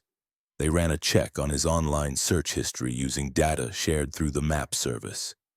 His IP had accessed similar directions within days of the letter. With a warrant, they traced it to his home. June 7th, 2002. Police executed a search warrant on Travis's home in Ferguson. The front yard was manicured, mail neatly stacked, nothing out of place. The basement door was locked with a deadbolt from the outside. Inside, they found what no one could have prepared for. The floor was stained in places with what a blacklight confirmed as blood. The air was chemical dense with bleach and ammonia. A table still set up displayed instruments, most clean, some wrapped in cloth. A camera on a tripod faced the far wall. Behind it, stacked neatly in a milk crate, were 16 labeled videotapes. They played the first one. The room fell silent. No one moved. One detective left to vomit. Another wept. The footage was uncut, brutally real. One girl strapped into the chair, sobbing. Another chained to a post, whispering what sounded like prayers. Each tape followed a sequence: arrival, questioning, torture, death. There were no jump cuts, no edits. He wanted it all captured. They found his notebooks next, detailed logs of each victim with diagrams, durations, even heart rate estimates. A page marked "Future Projects" showed floor plans for new basement additions. One corner sketch showed a soundproofed listening room. Most disturbing was the final page: "They'll never stop it." I am the silence beneath their feet. By midnight, Mory Travis was in custody. He didn't resist. He smiled. At the precinct, he waived his right to an attorney. He made no confession. He asked for a glass of water and a blanket, that was all. He never spoke again. Less than 48 hours later, on the morning of June 10th, a guard found his body hanging in his jail cell bedsheet tied around a ventilation grate. He had written nothing, left no last words, and yet somewhere voices still whispered from the tapes. A girl's cry, a pleading breath, the sound of a door locking behind her. They watched every second. The tapes were cataloged and reviewed by a special unit from the FBI. Not all at once, not even in a week. It took months, each reel its own descent into Mory Travis's abyss. But the most disturbing thing wasn't what they saw. It was what they didn't. There were more women in the footage than could be matched to the missing persons files. Some were never reported, some were shown in restraints, but not in death. At least 3 victims appeared in multiple tapes weeks apart, visibly altered, but alive, and then vanished. They hadn't been found. One investigator described it best. It felt like we were watching ghost souls trapped in film and we didn't know where their bodies were buried. But among the hundreds of hours of footage, a new thread emerged, something no one expected.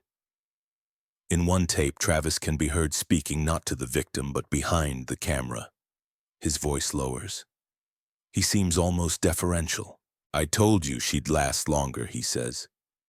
No one else appears on screen. No other voice answers. But he pauses, listens, then nods. In another clip, he addresses the same unseen presence. "You like this one, she reminds me of the waitress." No waitress had been part of the case files, until they checked back through his notebooks and found a single entry from 1999 before Teresa. Before the first known kill. Cafe girl, red shirt, name Emma. Watched for 2 weeks, aborted, too risky. Still dream about her.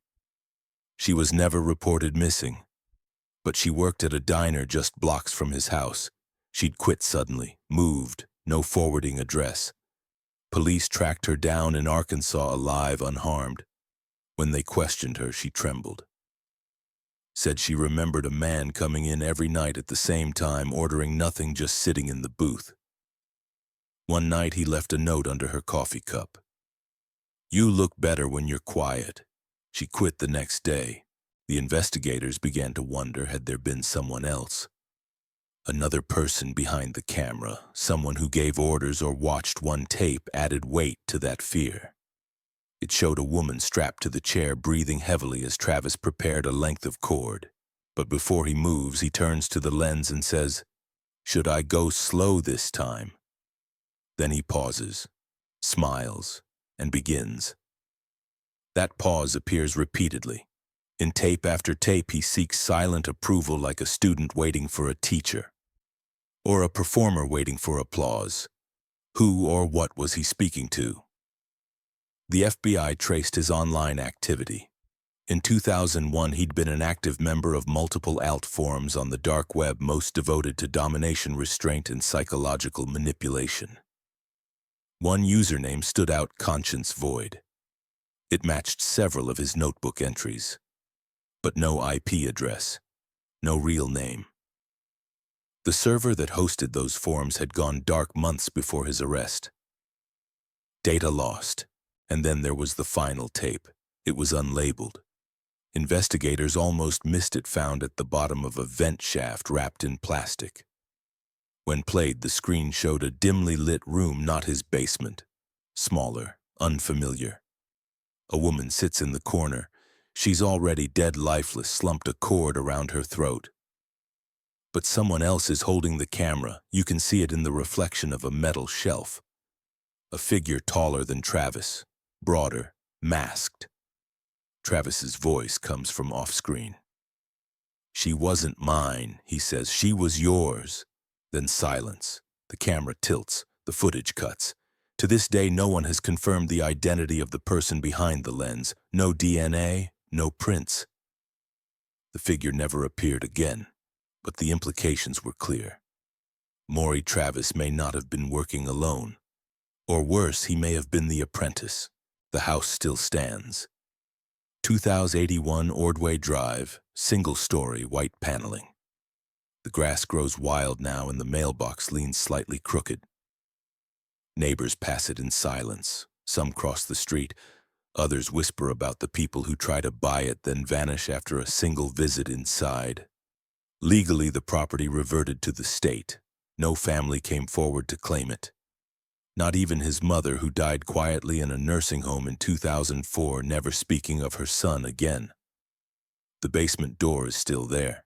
The deadbolt replaced, but the frame warped from where police forced it open. New owners sealed the staircase. Some say it echoes at night. After the case closed, the FBI admitted they could only confirm 12 victims. Of those, only 7 were recovered. The rest faces on tape. Voices caught in mid-scream. No names, no graves, no justice. Over the years, cold case detectives revisited Travis's notebooks, every line dissected. Some entries suggested plans beyond Missouri. A trip to Georgia marked with GPS coordinates. A scribbled list of hotels and dates. They dug. Nothing was found. Or maybe nothing wanted to be found. In one corner of a weathered journal, scrawled in pencil, a final line read, "The house remembers them. The house keeps their breath." An investigator who read that left the room shaking. Some former agents refused to speak on record about what they saw. Others have suffered breakdowns, unexplained insomnia. One woman who cataloged the video logs later described hearing voices in her own home, quiet sobs behind locked doors. She lives alone. The tapes are now classified, sealed in an evidence vault in Quantico. Access requires federal clearance. No copies were made. Officially, no footage has ever been leaked. Unofficially, a forum post from 2008 claimed to describe one of the tapes in detail. The post vanished within 24 hours, the account deleted. No charges were ever filed against an accomplice. No second person was ever found. But investigators never ruled it out. Some believe Travis was part of something larger. Others say he was just insane, alone in his darkness. But there's one detail that continues to haunt. When they cleaned the house for auction, they found a crawlspace behind the water heater. Inside, scratched into the drywall in uneven strokes, "I'm not done." They say paint won't cover it. The words always bleed back through. People who live nearby sometimes report lights in the basement. No power runs there anymore. Kids dare each other to knock on the back door, but no one stays long. Something about the silence. And sometimes on stormy nights, people swear they hear it. The click of a camera, the sound of someone breathing right behind them. Nathaniel Code, the Cedar Grove Massacre. The house on Dalton Street was silent save for the faint sound of a faucet dripping in the kitchen. The silence wasn't peaceful, it was thick, charged wrong. Officer Boudreau stepped over the threshold first. His boots slid slightly on something slick, and when he looked down, his face drained to the color of chalk. Blood. A smear of it, long and curving like a child's crayon line, led into the hallway. The living room was untouched, save for a lamp left on casting a yellow haze across an armchair where a teddy bear sat slumped. The hallway was different. The smell hit first, metallic, dense, impossible to ignore. Then the first body. A woman, early 30s, still in her nightgown. Her throat had been cut so deeply her head hung back against the wall at an impossible angle. Her arms were spread outward, palms up. There were bruises around her wrists. She had been alive when it started. Further down the hall, 2 children lay face down side by side in identical positions. Their pajamas were soaked in blood from dozens of stab wounds. Their fingers had been broken one by one, according to the coroner later. But what made Boudreau stop, what made him finally vomit into the nearby bathroom sink, was the last door at the end. Inside, the girl was no more than 8. She had been posed kneeling beside her bed like she was saying her prayers, but both her hands had been severed and placed gently on the pillow next to her head. Her mouth was still open in what looked like a silent scream. There were burn marks on her back, symbols, carved into her skin with a hot iron. One question filled the air, unspoken but louder than any siren. Who could do such a thing? Shreveport, Louisiana, summer of 1983. The air was thick with mosquitoes and secrets. People still left their doors unlocked, trusting the slow southern rhythms of the neighborhood to keep danger at bay. But danger had already taken root in a boy named Nathaniel Code. He was born in 1956, the youngest of 3, into a family tight-lipped and God-fearing. His father worked at the local mill, a hard man with harder fists. His mother was distant, rigidly devout. Nathaniel learned young that silence was safer than truth. He kept to himself, a watcher in the shadows, his face blank even when others laughed or cried. He once buried the family dog after it had been hit by a car, but not before removing its eyes and studying them under a magnifying glass for an entire afternoon. Teachers said he was bright but distracted. He would stare out the window for hours. One counselor noted he spoke in a flat monotone about seeing dark things in his sleep. They called it nightmares. He never corrected them. At 17, he dropped out of school. At 20, he was arrested for attempted rape, but released due to a technicality. No one in the neighborhood talked about it. He disappeared for a while after that. Rumors whispered he was in New Orleans or maybe Texas doing things nobody should come back from. But he returned eventually, quiet as ever. He worked odd jobs, mostly as a maintenance man for local properties. People said Nathaniel was polite. He called women ma'am, open doors for the elderly. But there was something in his eyes, like the lights were on but nobody was home. One tenant at a duplex he maintained claimed he stared at her children for too long. Another said she once saw him watching her through the mail slot. The complaints never stuck. He smiled, said he'd pray for them, and moved on. The house on Dalton Street where the murders would eventually take place had once belonged to distant relatives. Nathaniel had visited as a boy, played in the backyard, ate fried catfish on Sunday afternoons under the pecan tree.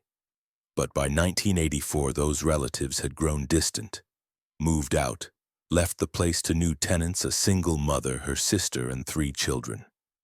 They didn't know Nathaniel. Not really. By the time the new family settled in, Nathaniel had already started collecting knives. He kept them in a tool chest wrapped in oiled rags.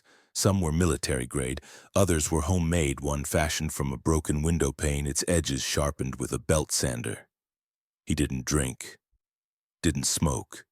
He read scripture at night, underlined passages about sacrifice, blood punishment. He had a Bible filled with notes in red ink, circling the same verse again and again: I will punish the children for the sins of the parents to the 3rd and 4th generation. He wasn't insane in any legal sense. He paid his bills on time. He made polite small talk at gas stations. He helped a neighbor carry groceries once. But beneath the surface, something cold and methodical was taking shape. In the weeks before the massacre, he began driving by the Dalton Street house at night. Parking across the road, watching the lights go out room by room. He learned their routine, the bedtime story at 8:30. The mother's late-night cigarette on the porch, the flicker of the bathroom light before dawn. He didn't follow them during the day. He didn't need to. Everything he needed to know he could see from the dark. He wasn't looking for revenge. He wasn't seeking thrills. What was forming inside Nathaniel Code wasn't rage, it was purpose. The sense that something had to be done, something righteous, something final. By July of 1984, the knives were cleaned, the gloves packed, the date chosen. He called it a cleansing. The night of July 19, 1984 was wet. Not with rain, but with the kind of swamp-thick humidity that made the air feel like a damp rag pressed to the face. Shreveport cicadas screamed in the trees. In the Dalton Street house ceiling, fans spun lazily over restless bodies. Nathaniel parked 2 blocks away. He walked through an alley behind the elementary school, cutting across backyards. He carried no flashlight. He didn't need one. He'd been there enough times to know every pothole, every creaking gate hinge, every light that stayed on too long. He moved like he belonged to the shadows. He wore latex gloves under work gloves, boots wrapped in duct tape. In his pocket, a balaclava stitched from an old pillowcase. The knife, his favorite, was sheathed in a leather holster at the base of his spine, 12 inches. Carbon steel, sharp enough to split bone. He entered the house through the back door lock, already jimmied days prior. Inside, the kitchen was dark. He stood for a moment, letting the silence settle over him like a second skin. Then he moved. The first was the mother, 32. She lay on the living room couch, TV still on tune to static. Nathaniel stood over her a long time before acting. He placed one gloved hand over her mouth. She woke with a muffled gasp. The blade slid in cleanly under her ribs, angled up. She kicked once, died without a sound. Next was her sister. He found her in the hallway, awake, holding a glass of water. She screamed. He stabbed her in the stomach once, twice, then grabbed her by the hair and dragged her into the kitchen. There he finished it with a single slash across the throat. The water glass shattered on the floor. Her blood pooled near the fridge, soaking into a mat with the words, "Bless this home." The children had woken by then. The oldest, a boy of 10, tried to hide in the closet. Nathaniel found him easily. The door was ajar. The boy didn't beg. He just said, "Please don't hurt my sisters." Nathaniel didn't answer. He used the window pane blade on him. It shattered on bone. He left the shards in the boy's chest. The middle child, a girl of 6, ran. She made it to the porch before he caught her. The neighbor's dog barked once. No one looked out the window. She scratched him, bit his hand. He broke her neck against the doorframe and carried her back inside. The last was the youngest, 8 years old, already praying when he entered her room, or so it seemed. Maybe she was hiding. Maybe she knew. He didn't rush with her. He sat beside her bed for a moment, looked at her dolls. Then he began. The burns came last, done with a metal cross he'd heated on the stove. The symbols weren't random. They matched the ones in his notebook. Marks of cleansing, he would later say. A signal to God. When he left, he turned off the lights, all except the hallway where the mother's body leaned like a discarded marionette. He locked the door behind him, took nothing. Left nothing behind but blood and silence. The neighbors reported hearing nothing, not even a scream. The police arrived 12 hours later after a relative couldn't reach the family by phone. The bodies had already started to cool. The youngest girl's pupils were still dilated, as if death had come while she was still trying to see something. There were no fingerprints, no forced entry, nothing missing. Only a single word carved into the side of the bathtub in the same burned precise script as the marks on the youngest child's back. Paid. Summer bled into fall and Shreveport tried to forget. Families replaced locks. Churches held vigils. But behind closed doors, people whispered about the Dalton Street house, the bodies, the word carved into porcelain like a final sentence. Paid. What debt had been settled? 3 months passed before the next murders, October 4th, 1984. This time in a different part of town, Cedar Grove, just off 70th Street, a duplex home. The victims were a married couple in their 40s, their teenage niece, and a boy who wasn't even supposed to be there. He'd come over to play Nintendo. The crime scene was worse than Dalton Street. The front door was left wide open. The husband had been tied to a kitchen chair. Every one of his fingers had been broken before his throat was slashed. The wife was found in the bedroom, still in her bathrobe, mouth stuffed with a child's sock. Her legs had been broken. The coroner counted 23 stab wounds, all below the waist. She had lived through most of them. The niece, 15, was found in the bathtub, clothes torn, drowned after being raped. But it was the boy who changed everything. He had tried to hide in the attic. Somehow he had gotten up there and dragged a box over the hatch. Nathaniel found him anyway. The boy's body was found hanging from a ceiling beam, his shirt used as a makeshift noose. His eyes were missing, removed with care. The police never released that detail to the public, but someone knew. Because on Halloween night, a letter arrived at the station. No return address, just a single sheet of paper with a Polaroid taped to it. The photo showed a close-up of the boy's eye placed in the palm of a gloved hand. Under it, a sentence, "I will make the blind see." Now the media got involved. The Shreveport Reaper, one headline read, "Southern Ghoul." But Nathaniel didn't care about nicknames. He was already planning the next. Over the next year, he killed again, twice more. Each time, the patterns intensified. December 1984, Bossier Parish, a grandmother and her infant granddaughter. The woman's body was crucified to the kitchen wall with knives from her own drawer. The baby was placed in the sink. She had drowned, the water still warm when police arrived. May 1985, a cousin of his own. The woman had filed a restraining order against him years earlier after accusing him of watching her children bathe. Her death was slower, personal. Her organs had been removed and arranged in bowls across the living room floor, each labeled in marker. One bowl was empty. Police tried to find links, MO, motive, victim profile, but nothing held. Some were family, some strangers, some black, some white, adults, children. What connected them? Nothing except Nathaniel. And no one knew to look at him.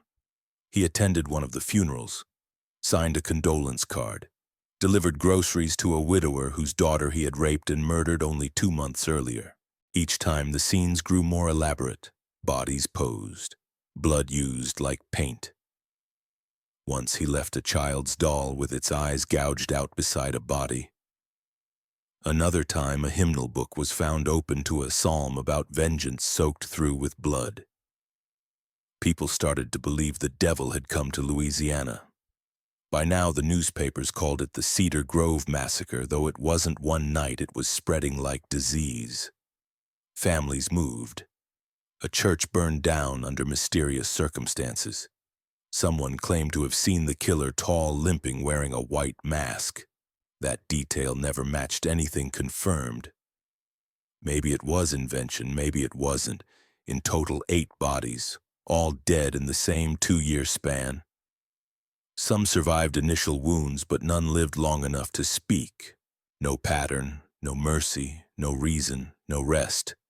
And somewhere out there, Nathaniel Code walked among them, hiding in plain sight, watching the search parties, attending services, waiting for the next family. Detective Marvin Lejeune had seen more than his share of blood. 30 years with the Shreveport Police Department gave him a thick skin and a deep sense of skepticism. But the Dalton Street murders, the Cedar Grove killings, the Bossier Parish horror, they all gnawed at something deeper. These weren't just murders, they were rituals, executions dressed in symbology. And yet nothing connected. Victims had different last names, no known enemies, varying lifestyles. But the brutality, surgical yet erratic, and the eerie religious overtones suggested one hand. The problem: every crime scene was spotless.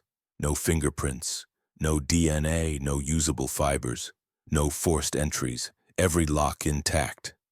Either someone had a key to multiple houses or the killer didn't need one. The first real break came from a mistake. At the crime scene on Elm Street, where the cousin had been gutted and labeled like an anatomy project. A neighbor reported a man sitting in a blue pickup truck the night before, parked, engine off, headlights pointed directly at the victim's house. She remembered the license plate part of it, at least. Investigators traced it to a list of vehicles registered within a 20-mile radius. One belonged to a Nathaniel code address in Shreveport quiet neighborhood, no priors in over a decade, but when they pulled his old file, Lejeune's stomach turned. Attempted rape in 1975, victim underage, dropped for lack of evidence. A few odd reports in recent years, trespassing, loitering, but nothing that stuck. They brought him in for questioning. He was calm, too calm, polite, deferential, well-groomed. Said he was at home the nights in question.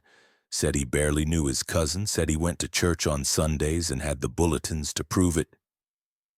They had no warrant, nothing to hold him on. He walked out. Later that week, the lead forensic tech reviewed a photo from the Dalton scene. Something odd about the bathtub where the word paid had been burned in.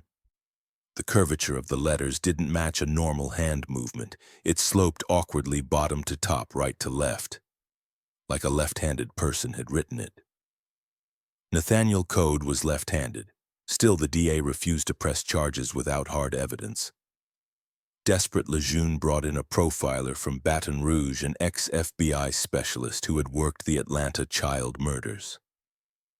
The profile he built was chilling. The killer was methodical, likely religious but twisted. He believed he was enacting divine punishment. Comfortable with children, familiar with the victims, possibly even related to some, he didn't act out of rage but belief. In his mind, this was justice. Everything pointed back to Code, but suspicion wasn't enough. Then came the woman. In early 1986, she came forward quietly, nervously. Her name was withheld in reports, but she said she had once dated Nathaniel Code. In 1983, she had found a notebook in his car. Inside, verses copied over and over. Violent drawings. A list of names, some she recognized from the papers. Next to one name, a red X. She never went to police. She was afraid. Still was. She said Code spoke in tongues during sex, sometimes called her by the names of his victims. Once he carved a symbol into her thigh while she slept. This time they searched his home. They found the notebook, the knives, the hymnal with bloodstains. One page had a phrase written over 50 times. "They will know me by the wrath of my servant." Code was arrested the next day. But even then he didn't confess. The interrogations went on for days. Code spoke calmly, quoted scripture, said nothing of value. But something began to change in the interview room. Officers swore the lights flickered when he entered. One detective said his watch stopped every time Code spoke directly to him. Another claimed Code knew the names of his children, though they had never met. It reached the point where even hardened cops refused to sit alone with him. They brought in a priest not for legal advice, but to ease the growing tension among the staff. The priest met with Code once and emerged shaking. "He doesn't believe he's a murderer," he said. "He believes he's the sword." In the trial, much was made of Code's demeanor.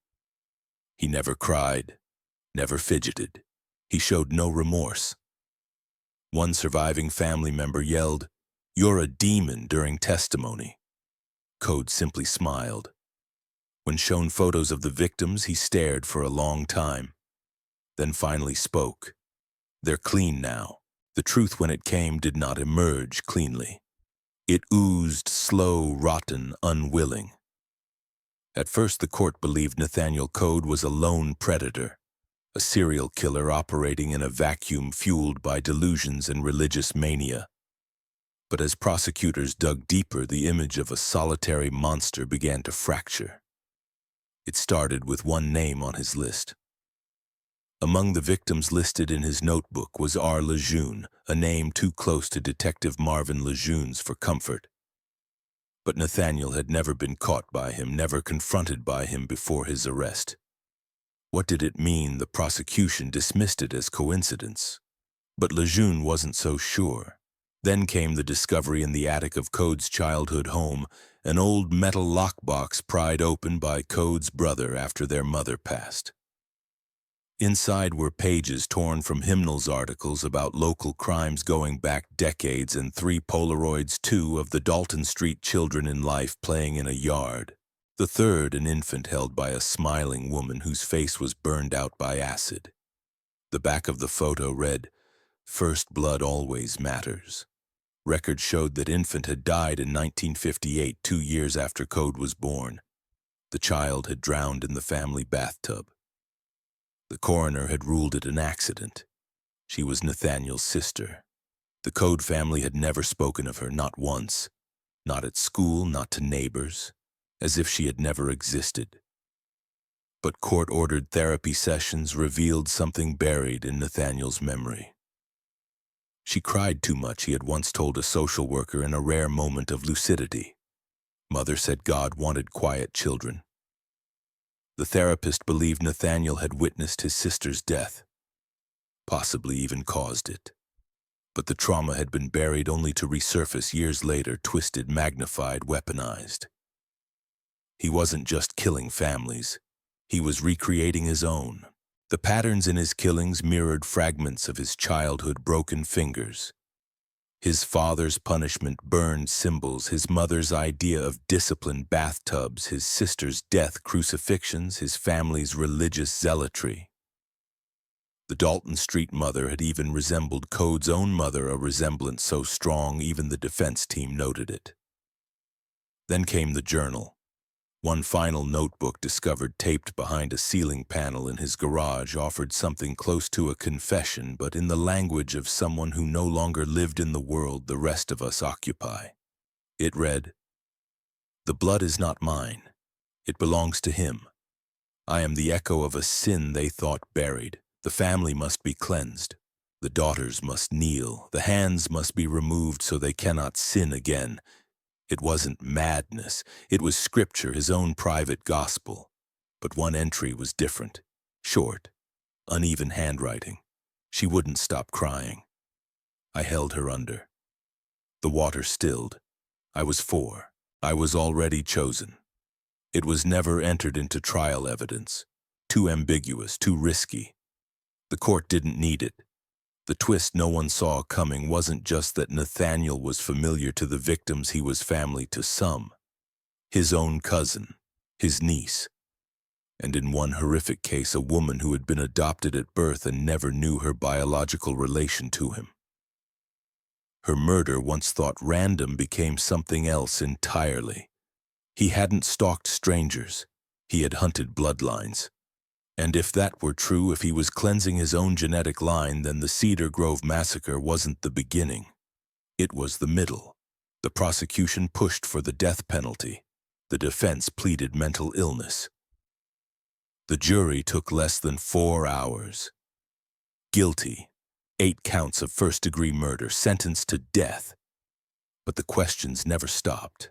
If he had been operating for that long since childhood, were there more bodies, more photos, more names on the list? And why did he stop? He didn't confess, not truly. But before his sentencing, he spoke once in open court. Voice flat, eyes distant.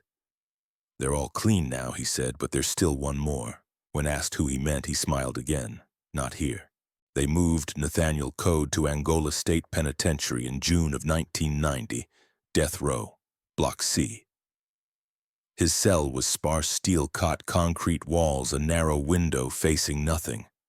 He never requested a Bible, he refused visits. The guard said he spoke rarely, but when he did, he always began with, "My name is written." The chaplain who worked the row claimed the temperature in Code's cell was always colder than the rest. Maintenance checked the vents twice. Nothing wrong. Still, guards assigned to his tier rotated out frequently. They said he stared through the food slot like he could see behind your eyes. In 1992, a young guard suffered a breakdown and left his post in the middle of the night. When asked what happened, he said, "I heard a girl crying from inside his cell. A little girl, over and over. There was no one in the cell but Code. His execution date was set, then postponed, then set again. Appeals, technicalities, delays. But he never fought it, never asked for clemency, never spoke about the murders again. He died by lethal injection on January 5, 1997. Officially, that was the end. But it wasn't. In 2003, a family moved into a refurbished duplex on Dalton Street. Newly married couple, 2 kids. The landlord never mentioned the past. Who would, 2 weeks after moving in, the daughter, age 8, was found sleepwalking, kneeling beside her bed, hands outstretched on the pillow, just like before. She was unharmed. The family left the next morning and never returned. They wouldn't speak to press, but the father reportedly told police there were handprints on the wall. Too high for a child. Burned into the paint. A year later, the Dalton Street property was condemned. Neighbors said the air inside the house never stayed warm. Like the blood had soaked into the wood. The house still stands, vacant, quiet. And if you pass by on certain nights, the porch light flickers. Just once, like something waiting. But what if he's still out there? And the house you just moved into, what if it was the place where the last victim's body was found? True Crime of Charles William Davis, Jr. Rain tapped steadily against the rusted window panes of apartment 6C. The dull flicker of the ceiling light cast elongated shadows on the linoleum floor, dancing around the shape slumped beside the couch. Her name was Andrea Morrison, 24, nursing student, lived alone. The neighbors had seen her just yesterday laughing, carrying groceries, phone pressed to her ear. By morning she was gone. Her body lay awkwardly twisted as though she had tried to crawl away from something, someone. The expression frozen on her face wasn't simply fear. It was betrayal. Her hands were clenched into fists, nails torn, palms bloodied. Near her was a small puncture wound on her neck, precise, almost professional. There were no signs of struggle in the room, no broken furniture, no screams heard through the thin walls. But she had resisted. Somehow, in her final seconds, she had known. A small metal medallion rested near her collarbone, not hers. It bore the faint imprint of the rod of Asclepius, the staff and serpent symbol of medicine. The medical bag found near the door contained standard supplies, syringes, gloves, antiseptic. No ID, no fingerprints, and then there were the gloves. Latex used neatly folded beside the sink as if someone had washed up after a routine procedure. Outside, police lights colored the foggy Baltimore street in flashes of red and blue. A detective scribbled something in a pad, staring blankly at the scene. Who would do something like this, an officer asked. The detective didn't answer. His eyes were fixed on the woman's expression. Something about it. Not fear alone. Trust. She had let him in. She thought he was there to help. Baltimore in the 1970s was a city in flux, factories closing, heroin flooding in neighborhoods, splintering along racial and economic lines. And in the heart of it, unnoticed amid the noise, grew a boy no one really watched. Charles William Davis, Jr. was born in 1955 on the west side of the city, the only child of a seamstress and a former longshoreman. His father, when he was present, drank more than he worked. His mother kept things tidy. Church clothes, pressed shoes, shined, smiles rehearsed. Charles rarely spoke. He listened, watched, remembered. Teachers described him as quiet, well-behaved, good with numbers, and solitary. But classmates would later recall something else, his fascination with wounds. He once asked a girl to let him stitch her scraped knee like a real doctor. Another time, during dissection week in biology, he stayed after class long after the others had gone, gently peeling back tissue from a fetal pig's jaw with unsettling patience. There were rumors, of course, whispers about neighborhood pets going missing, a younger boy found with a cut behind his ear he couldn't explain.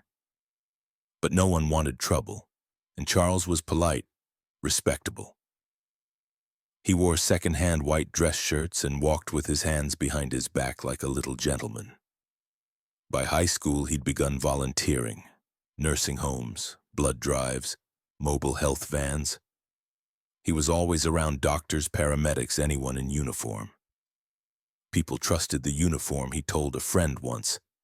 Put one on and no one questions why you're there. He never became a doctor. No one could pin down exactly what he did after graduation. He drifted, odd jobs, hospital janitor for a while, moved around the city, lived alone. But he kept the white coats, and he began collecting other things too, small things. A woman's hairbrush, a rosary, a photograph torn in half. They meant something to him. He cataloged them in a battered spiral notebook, dates times initials. In 2022, decades later, that notebook would be found in a rusted metal storage unit long unpaid for and auctioned off to a curious bidder. Inside were the fragments of a life carefully hidden. Gloves, surgical masks, medication vials, newspaper clippings, even the faded ID badge from a defunct free clinic that had closed in 1984. The name was partially scratched out, but the face was unmistakable. Charles William Davis, Jr., the man the neighbors remembered as helpful. The man who once knocked on their doors offering flu shots. The man who always seemed to show up when someone was ill or alone. He had never been a doctor, but he knew how to look like one. She opened the door because he knocked like someone who belonged. It was the summer of 1977. The heat had smothered Baltimore into a restless silence, and the city was clinging to what remained of its civility. In the low-rise apartments off Bel Air Road, 29-year-old Deborah Klein lived alone. She was recovering from a minor surgery, tonsillectomy, nothing major, and her discharge papers had warned of complications. So when the knock came and a soft-spoken man in a medical coat introduced himself as a follow-up health worker from Mercy Hospital, she didn't question it. He smiled kindly, not too much.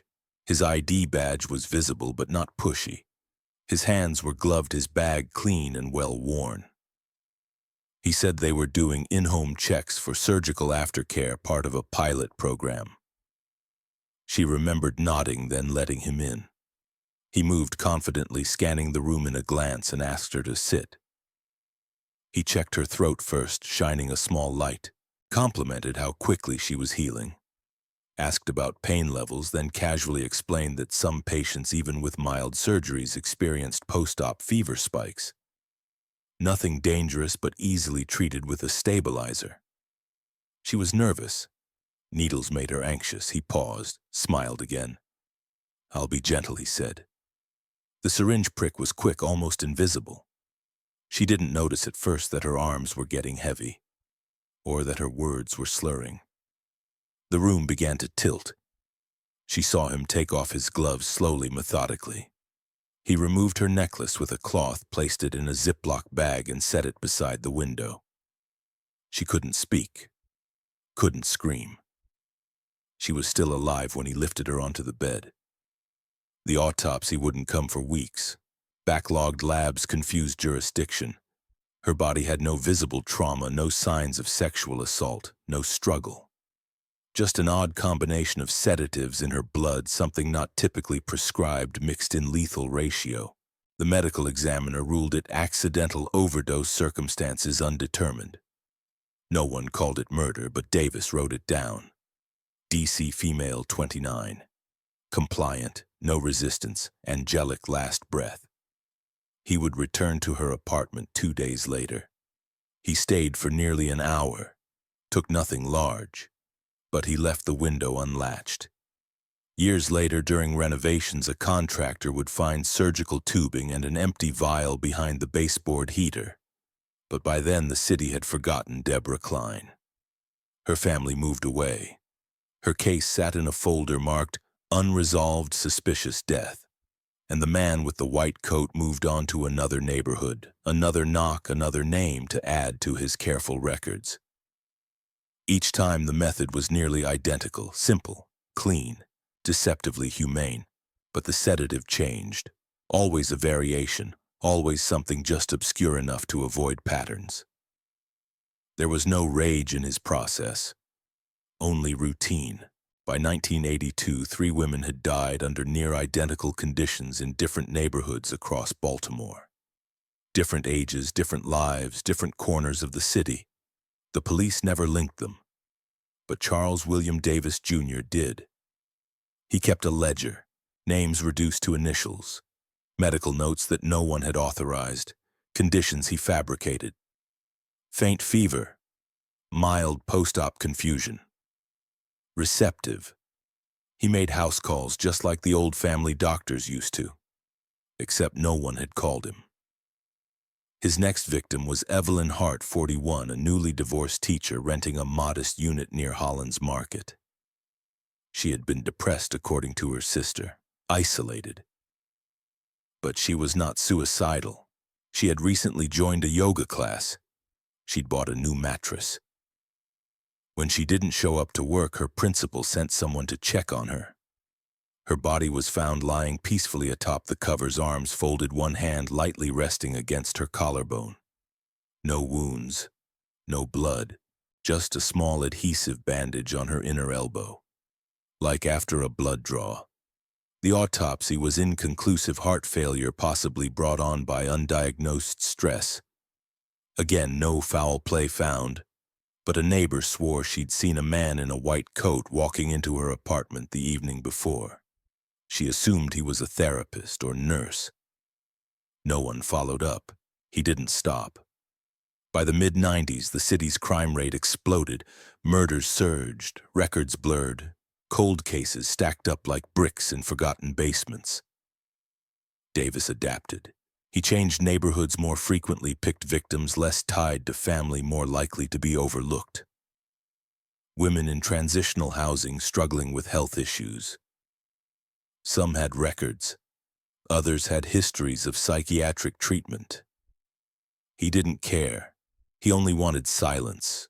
In 1997, Margaret Alvarez, a 55-year-old woman recovering from breast surgery, was found seated upright in her living room chair. A neighbor found her with the TV still playing.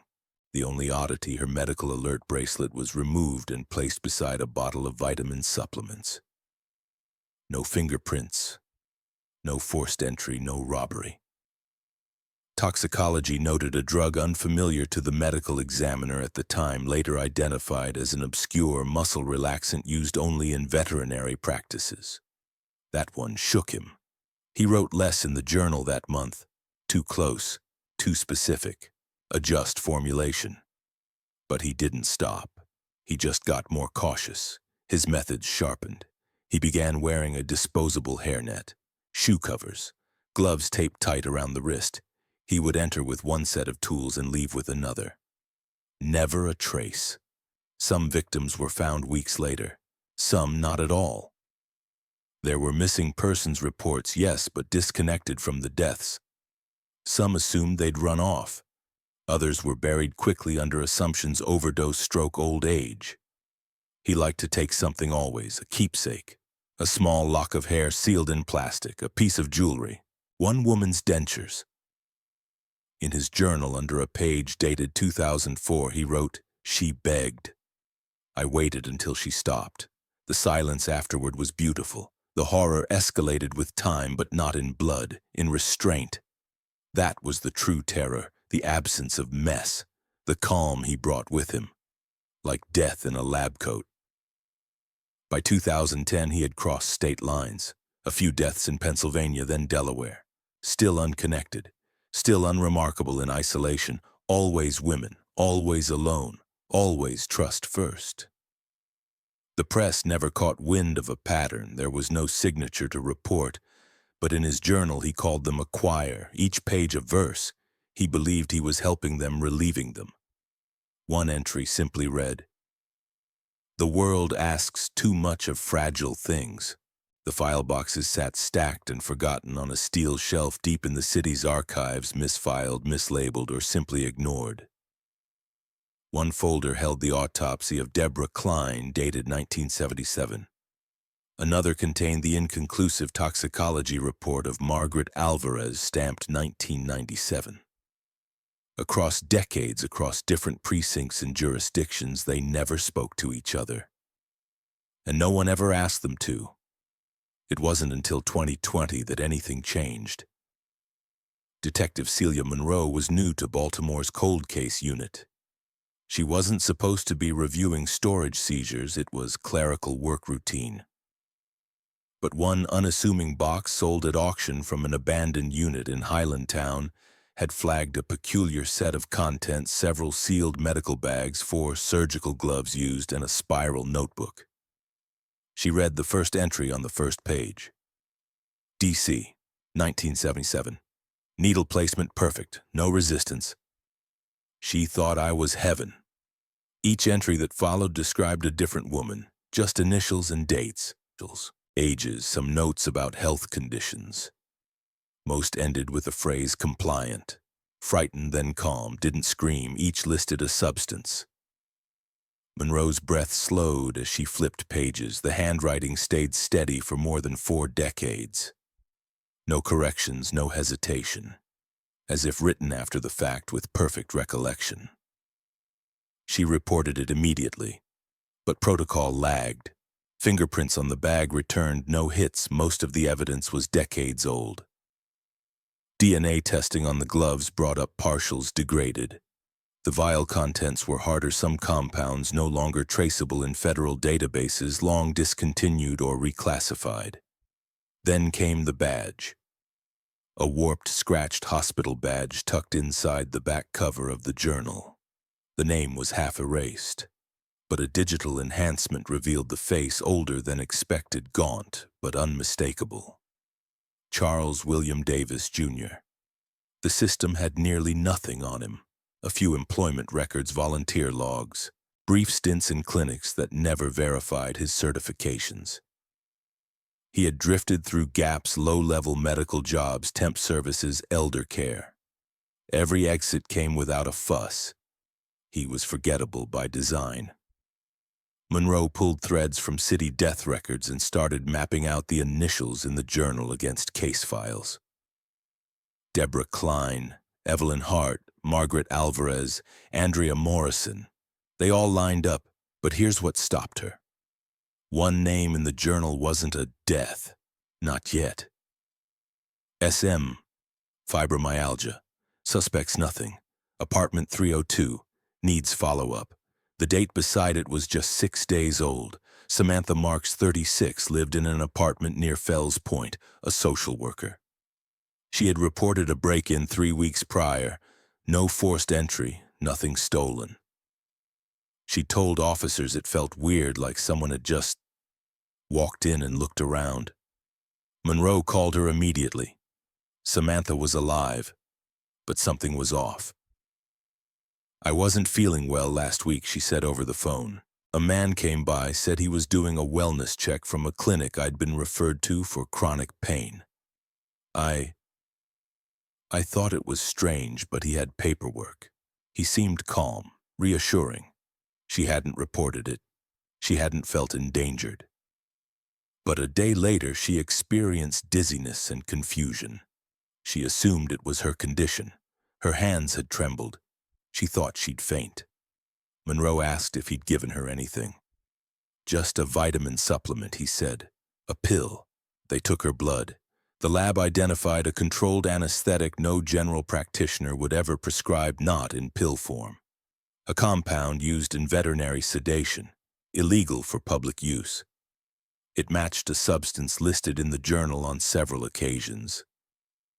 Suddenly the city stirred. Warrants were filed. Davis, now in his late 60s, was located in a modest basement apartment in West Baltimore. He lived alone. No criminal record.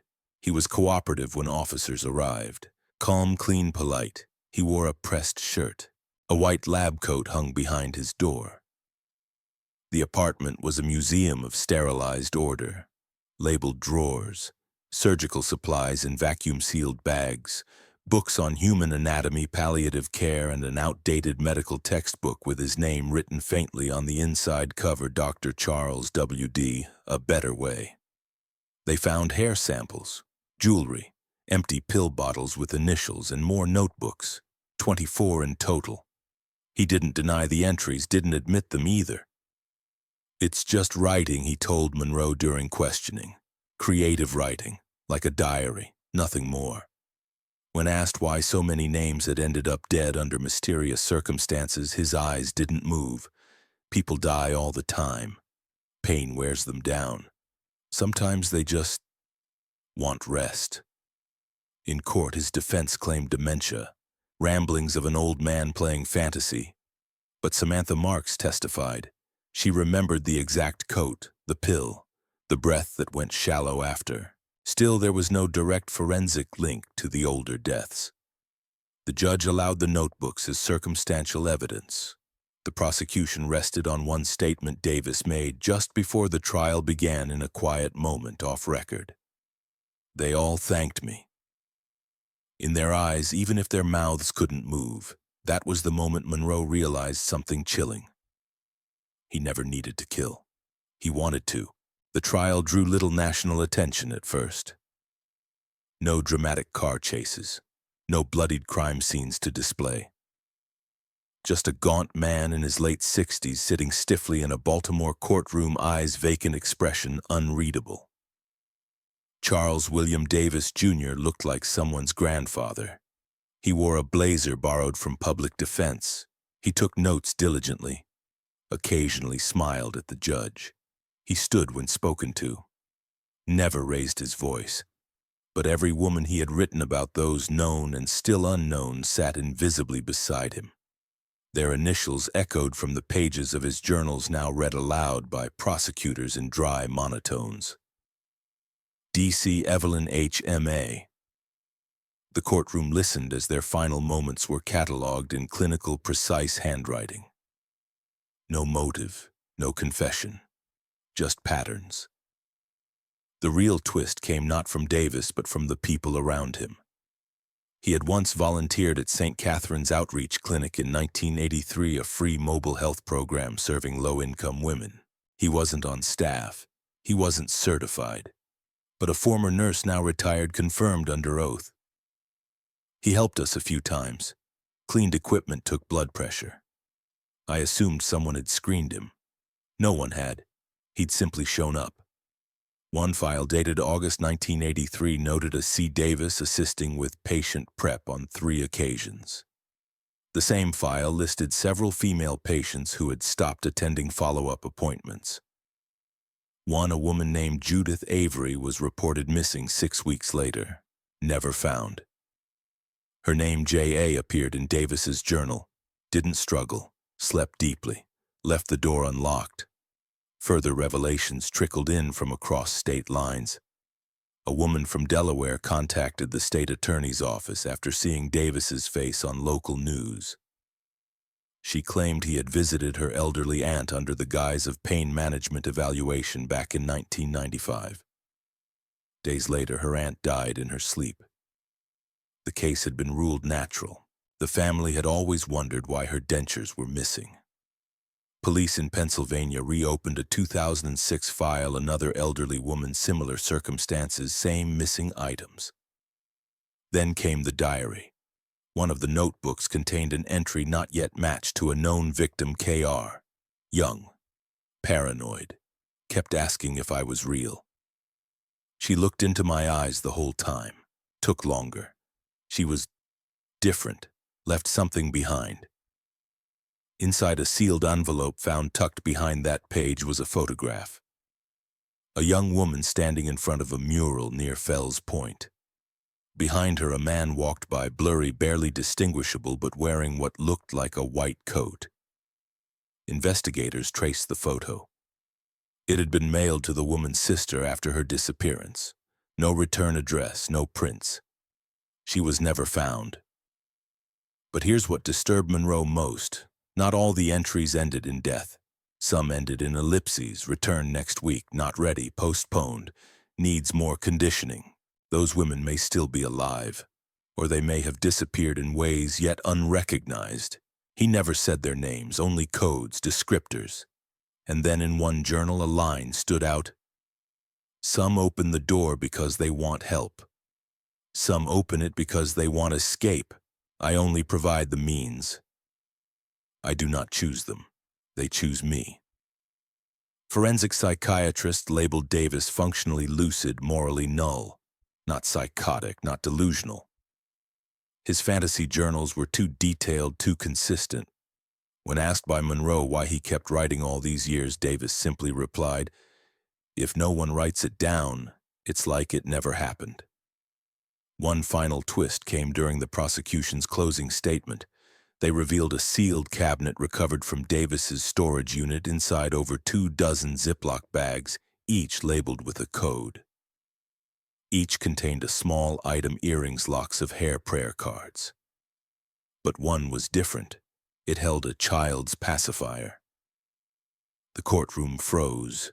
There were no children in any of the known cases, no initials in the journals that clearly indicated a minor. No mention, only the pacifier, labeled L. The meaning remains unknown. Was it a mistake, a trophy from another kind of victim? Davis refused to answer. When asked directly, he said only, "We remember things differently as we age." Some details soften. The verdict came down quietly: guilty on multiple counts of murder, manslaughter, and felony impersonation. Charles William Davis, Jr. was sentenced to life without parole. No gasps in the courtroom, no cries of rage or relief. Just a silent nod from the judge, the shuffle of papers, and the slow rustle of closure, partial and insufficient. For the families, it was something. A name, a face, a conviction. But not the whole story. Not the complete list. Only a fraction of the initials in Davis's journals could be definitively matched to known cases. The rest, dozens more, remained a ghost index. Missing women with no police file, women misdiagnosed, misplaced, forgotten. Monroe kept the original journals, scanned them, built a timeline. And still the margins were filled with question marks. There were too many gaps. Davis never appealed. Never spoke again after sentencing. He refused interviews, denied contact with family, ignored letters. He now spends his days in a state correctional medical ward, largely motionless, sometimes staring at the floor for hours. When a nurse asked him once what he was thinking about, he said vitals. He meant it. But the consequences of his life didn't end in the courtroom. In 2024, a newlywed couple moved into a renovated row home in Highlandtown. The property had been gutted and flipped, a trendy space now rented to a tech worker and her husband. They joked about the creaky floors, the mismatched baseboards. Until one night, the wife dropped a necklace behind the bedroom dresser. Reaching down, her hand brushed against something dry and thin. She pulled out a folded surgical mask. Beneath it, wedged into a hollow under the floorboard, was a plastic bag. Inside were 2 latex gloves, neatly pressed, and a small curled strand of hair. The police were called. They opened the walls. No bodies, no bones, just layers of memory. The case is closed. The man is in prison, but the home was once visited by a quiet man in a white coat decades ago, and his name was never on a lease. He never needed to break in. They let him inside because he always looked like help. Gerald Eugene Stano. The body was found face down in the red clay ditch off State Road 100. Her jeans were halfway down her legs, tangled at the knees like she had tried to run. One arm was bent unnaturally beneath her torso, the other stretched outward, fingers grasping at nothing. From a distance, she might have looked like someone sleeping in a fetal position, but closer, the scene was obscene in its stillness. Her throat had been slit clean across so deeply the trachea was exposed. Blood had soaked into the parched earth and dried there, a dark halo marking her final place. Flies clung to her lips, her open eyes the wound. There were scratch marks on her forearms, defensive, frantic. A fingernail was broken and lodged in the flesh of her own palm. The sun bore down with no mercy. Insects buzzed in spirals. The highway ran silent in the distance, unaware of the stillness here, the horror hiding behind a tangle of palmettos and brambles. She hadn't been reported missing yet. Missing. No one knew she was here except the man who left her. He had watched her stop struggling, had stood over her as the breath rattled out of her lungs. He had looked into those fading eyes not with hate but with calm fascination. There were no tire marks, no footprints, nothing that tied him to her but memory, and even that would erode if left long enough under the sun. It would be weeks before she had a name. By then another girl would be gone, and another. Each one trusted a stranger with a soft voice and steady hands. Each one thought she was getting help. Each one would learn too late that some monsters do not growl. They smile. Gerald Eugene Stano was born March 12, 1951 in Schenectady, New York. That wasn't his name then. He was Paul Zeininger, the neglected son of a teenage alcoholic. Hospital records later noted the infant was malnourished, unwashed, and barely responsive. He cried constantly. His biological mother had fed him only sugar water and spoiled milk for weeks. At 6 months old, Paul was adopted by Eugene and Norma Stano, a conservative couple desperate for a child. They renamed him Gerald and moved him into a modest brick home in a quiet working-class neighborhood. From the outside, it looked like salvation. But Gerald never adjusted. He cried through the night, wet the bed until he was 10. Teachers noted his strange attachment to stuffed animals, his inability to maintain eye contact, and sudden, inexplicable outbursts, punching lockers, shouting at girls. Norma defended him fiercely, calling him sensitive. Eugene kept his distance. By adolescence, Gerald's behavior worsened. He lied compulsively, stole small things from neighbors' tools, pantyhose, lipstick tubes. Once a neighbor found Gerald staring at her from the bushes outside her bathroom window. The police came, but no charges were filed. Norma baked a pie for the woman the next day as a peace offering. The incidents accumulated, expelled from high school for forging report cards, caught lighting fire to trash bins, breaking into lockers. He was sent to a Catholic boarding school but didn't last the semester. Staff complained of his fixation on girls and repeated peeping incidents. Back home, he became reclusive. He worked odd jobs, pumped gas, cleaned motels, never stayed anywhere long. But to those who met him casually, he was polite, a little quiet, but harmless. Slightly awkward maybe, but nothing alarming. He even had friends. A few girls dated him briefly, though they all later recalled something off in his eyes. He seemed incapable of true emotion. He mimicked it well. Laughed at jokes, nodded at tragedy, but beneath it was an emptiness. He didn't respond to joy or fear or anger in any lasting way. Norma, still overprotective, refused to see the signs. In 1973, he moved to Daytona Beach. The town flooded with tourists, and runaway teens offered opportunity. Young women passed through anonymous, unnoticed. And Gerald, now 22, had learned something about them. They were always looking for a ride. He'd smile, offer help, a cigarette, sometimes just a kind voice. And once they were in his car, the doors locked and the highway began to blur behind them. He changed. The voice vanished, the smile faded, and only silence remained. The girl's name was Susan Bickrest, 16, freckles, a streak of sun-bleached hair tucked behind one ear. She had left home after an argument with her stepfather, hitchhiking from Ocala to Daytona Beach. She never made it. Gerald saw her on U.S. Route 92 walking with a purposeful stride, sweat soaking her blouse. The sky was the color of steel wool, low with heat and thunder. He pulled over without hesitation. "Need a lift?" he said, voice smooth, eyes hidden behind large brown sunglasses. She hesitated. He didn't look threatening, pale, clean-shaven hair neatly parted, a small cross dangling from the rear-view mirror. "I'm headed east," he added, as if reading her mind. "Just trying to do a good deed." Susan climbed in, thanked him. He offered her a Coke from the cooler in the back seat. She declined. They rode in silence for a mile or two. Then he turned off the main road. Shortcut, he explained. Avoids the bridge traffic. She glanced around. Empty pine woods. No other cars.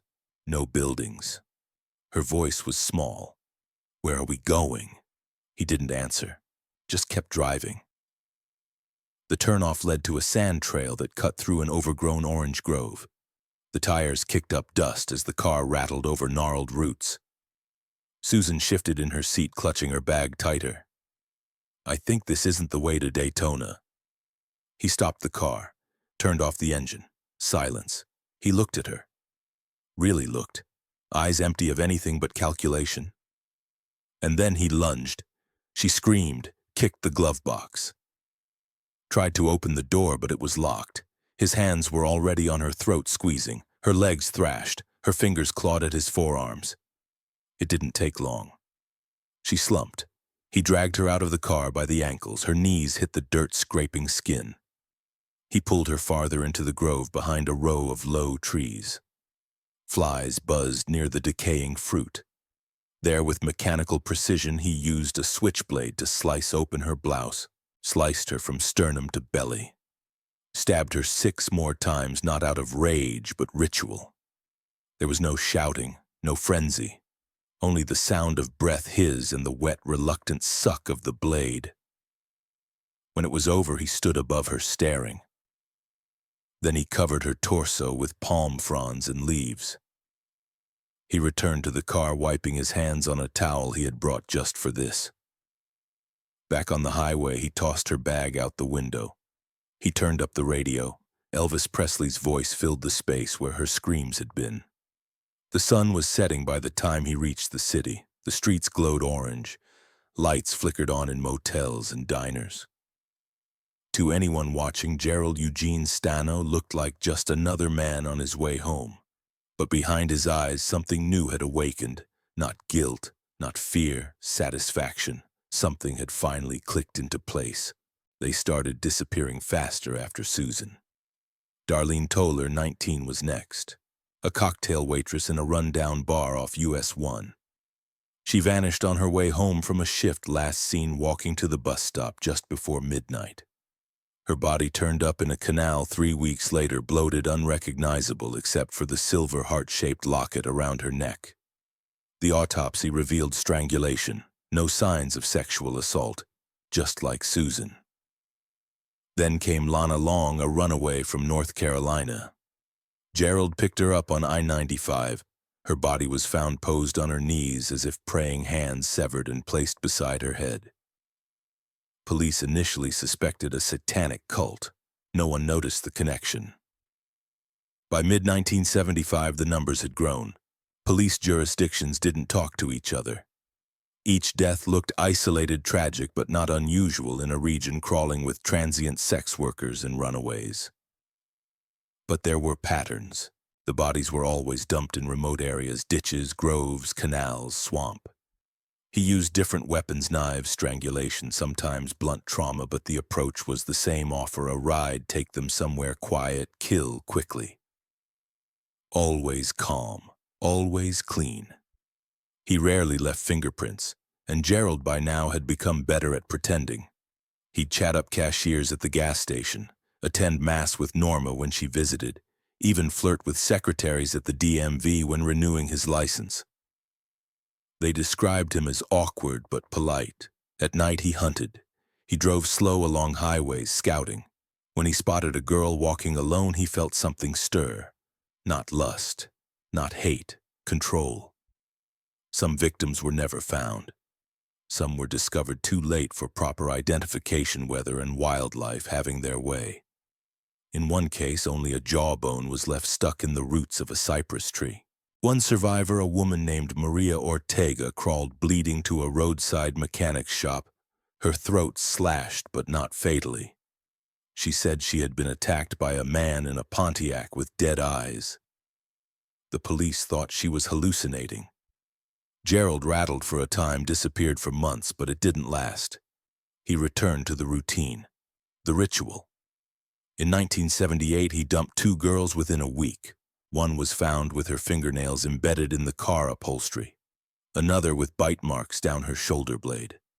Neither case was linked. His violence became more theatrical. He posed the body's arms crossed or hands clasped. One was dressed after death makeup applied crudely to a bruised face. This wasn't panic, it was performance. He kept track of them in a notebook coded names, initials, dates. He'd read through the entries sometimes in his car parked at the beach, eyes scanning the waves like they held secrets. No one stopped him. No one connected the dots, and the girls kept walking into his car one after the next. Some cried, some begged, but most were silent in the end. The files stacked up in quiet rooms across 3 counties, Flagler, Volusia, Orange. Each folder held a face, a name, a location, a vague timeline, but no suspect, no pattern officially. The missing girls had only one thing in common: they had all been last seen alone, hitchhiking, walking after dark, drifting. The law at the time didn't look too closely at girls like them. The phrase "probably ran off" appeared in nearly every report. Detective Hal Kearney with the Daytona Beach PD was the first to notice a disturbing rhythm: girls disappearing in waves, often near major highways, then reappearing weeks later as decomposed corpses in outlying woods. He flagged 7 cases, then 12. He wrote memos, made calls. Nobody listened. Too many jurisdictions, too many unknowns. No clear suspect. The turning point came with a girl named Donna Dondar, 17, brunette, quiet. She worked part-time at a print shop and vanished one evening walking home from her shift. Her roommate reported her missing immediately. 3 days later, her body was found not far from the power lines east of Deltona. Something was different.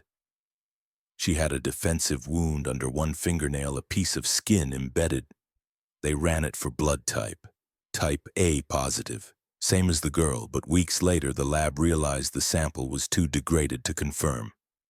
The trace was lost, another dead end. Then came Maria Ortega, the survivor. She had a partial license plate, EN something, maybe 579, she said. Her voice was hoarse from the healing scar across her neck. The detective wrote it down. It sat in a drawer for months. Meanwhile, Gerald was still driving, still killing. Sometimes he even revisited dump sites, just to look. In early 1980, he was pulled over on suspicion of drunk driving. The officer ran the tags, found nothing, let him go with a warning. The same night, a 19-year-old named Ginger Hayes went missing from a gas station on I-4. Her body was discovered 4 days later, her head crushed with a cinder block. A year passed, then 2. In 1982, a break came from an unexpected source: Gerald himself. He had been arrested for passing bad checks. During processing, he chatted casually with the officer. Something about the way he talked, too calm, too eager, raised suspicions. Over time in jail, Gerald began to talk more, to brag. He told a guard about a girl he once dumped in the canal. When asked how he knew where she ended up, Gerald just smiled. A detective visited him. Gerald spoke slowly, carefully. She was wearing blue jeans, he said, and white sandals with those little gold buckles. He got the color, the style, even the placement of the body exactly right. But that detail, her left sandal missing, had never been released. The detective froze. They reopened case files, one by one. Gerald kept talking. He seemed proud. He drew maps, mentioned names no one had spoken in years, described wounds in disturbing detail. But soon inconsistencies emerged. He confessed to murders already solved, claimed victims who'd been proven to die of accidents, described dump sites that didn't exist. Had he killed all of them, or was he lying, adding names to his story, feeding on the attention? Voices from the graves seemed to whisper conflicting truths. In the silence between confessions, investigators found only one constant: Gerald always wanted to be the center of the story. Whether that story was real or not was harder to tell with every passing day. The confessions came in whispers, sometimes during lunch, sometimes in the dead of night. Gerald talked to detectives like they were old friends. 41, he said once, maybe more. He offered names, descriptions, places. Some lined up, others didn't. One victim he claimed had green fingernails and sang along to the radio right before he killed her. But no body was ever found. No matching report existed. He described stabbing another girl in the abdomen 6 times, leaving her in a drainage culvert. But when police searched the location, they found nothing, only a rusted shopping cart and bones too old to be hers. It became clear Gerald was playing a different game now, a mix of truth and fantasy. The horror was real, but the scale, the details, they began to blur. One officer muttered, "We might never know how many he really killed." A psychiatrist brought in to evaluate him called his behavior attention-dependent psychopathy. Gerald wanted the spotlight. He thrived under interrogation. During a taped confession, he paused to adjust the microphone, saying, "I want them to hear this clearly." He wasn't insane, just empty.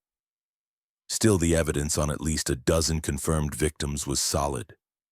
Forensic traces, matches with missing persons, witness accounts. He went to trial in 1983. His demeanor was eerily calm. When the jury read the verdict, guilty on multiple counts of first-degree murder, he didn't flinch. Reporters gathered outside the courthouse asked how he felt. He simply said it had to be done. There were theories. Some believed Gerald hadn't acted alone, that he was part of something darker, a group perhaps that hunted transients like game.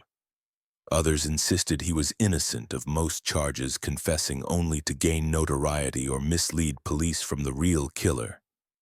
The women, most of them, had no voice left. No family to demand truth. And Gerald never stopped feeding the confusion. He sent letters from prison. One to a Florida journalist read, "There are more you'll never find. Some are underwater. Some aren't even reported missing. But they scream at night still. I hear them." His words haunted the halls of the sheriff's department for months. Detectives began second-guessing everything. Had they closed the right cases? Had they missed more? Even in chains, Gerald controlled the narrative, and with every word the line between fact and invention vanished like heat rising off an empty road. On March 23, 1998, Gerald Eugene Stano walked his final steps down the polished concrete hallway of Florida State Prison. He wore a loose-fitting jumpsuit. His hands were shackled in front of him, though he showed no resistance. He glanced once at the clock above the doorway. 12:03 a.m. Witnesses to the execution described him as calm, detached, not a word of apology, not a single request.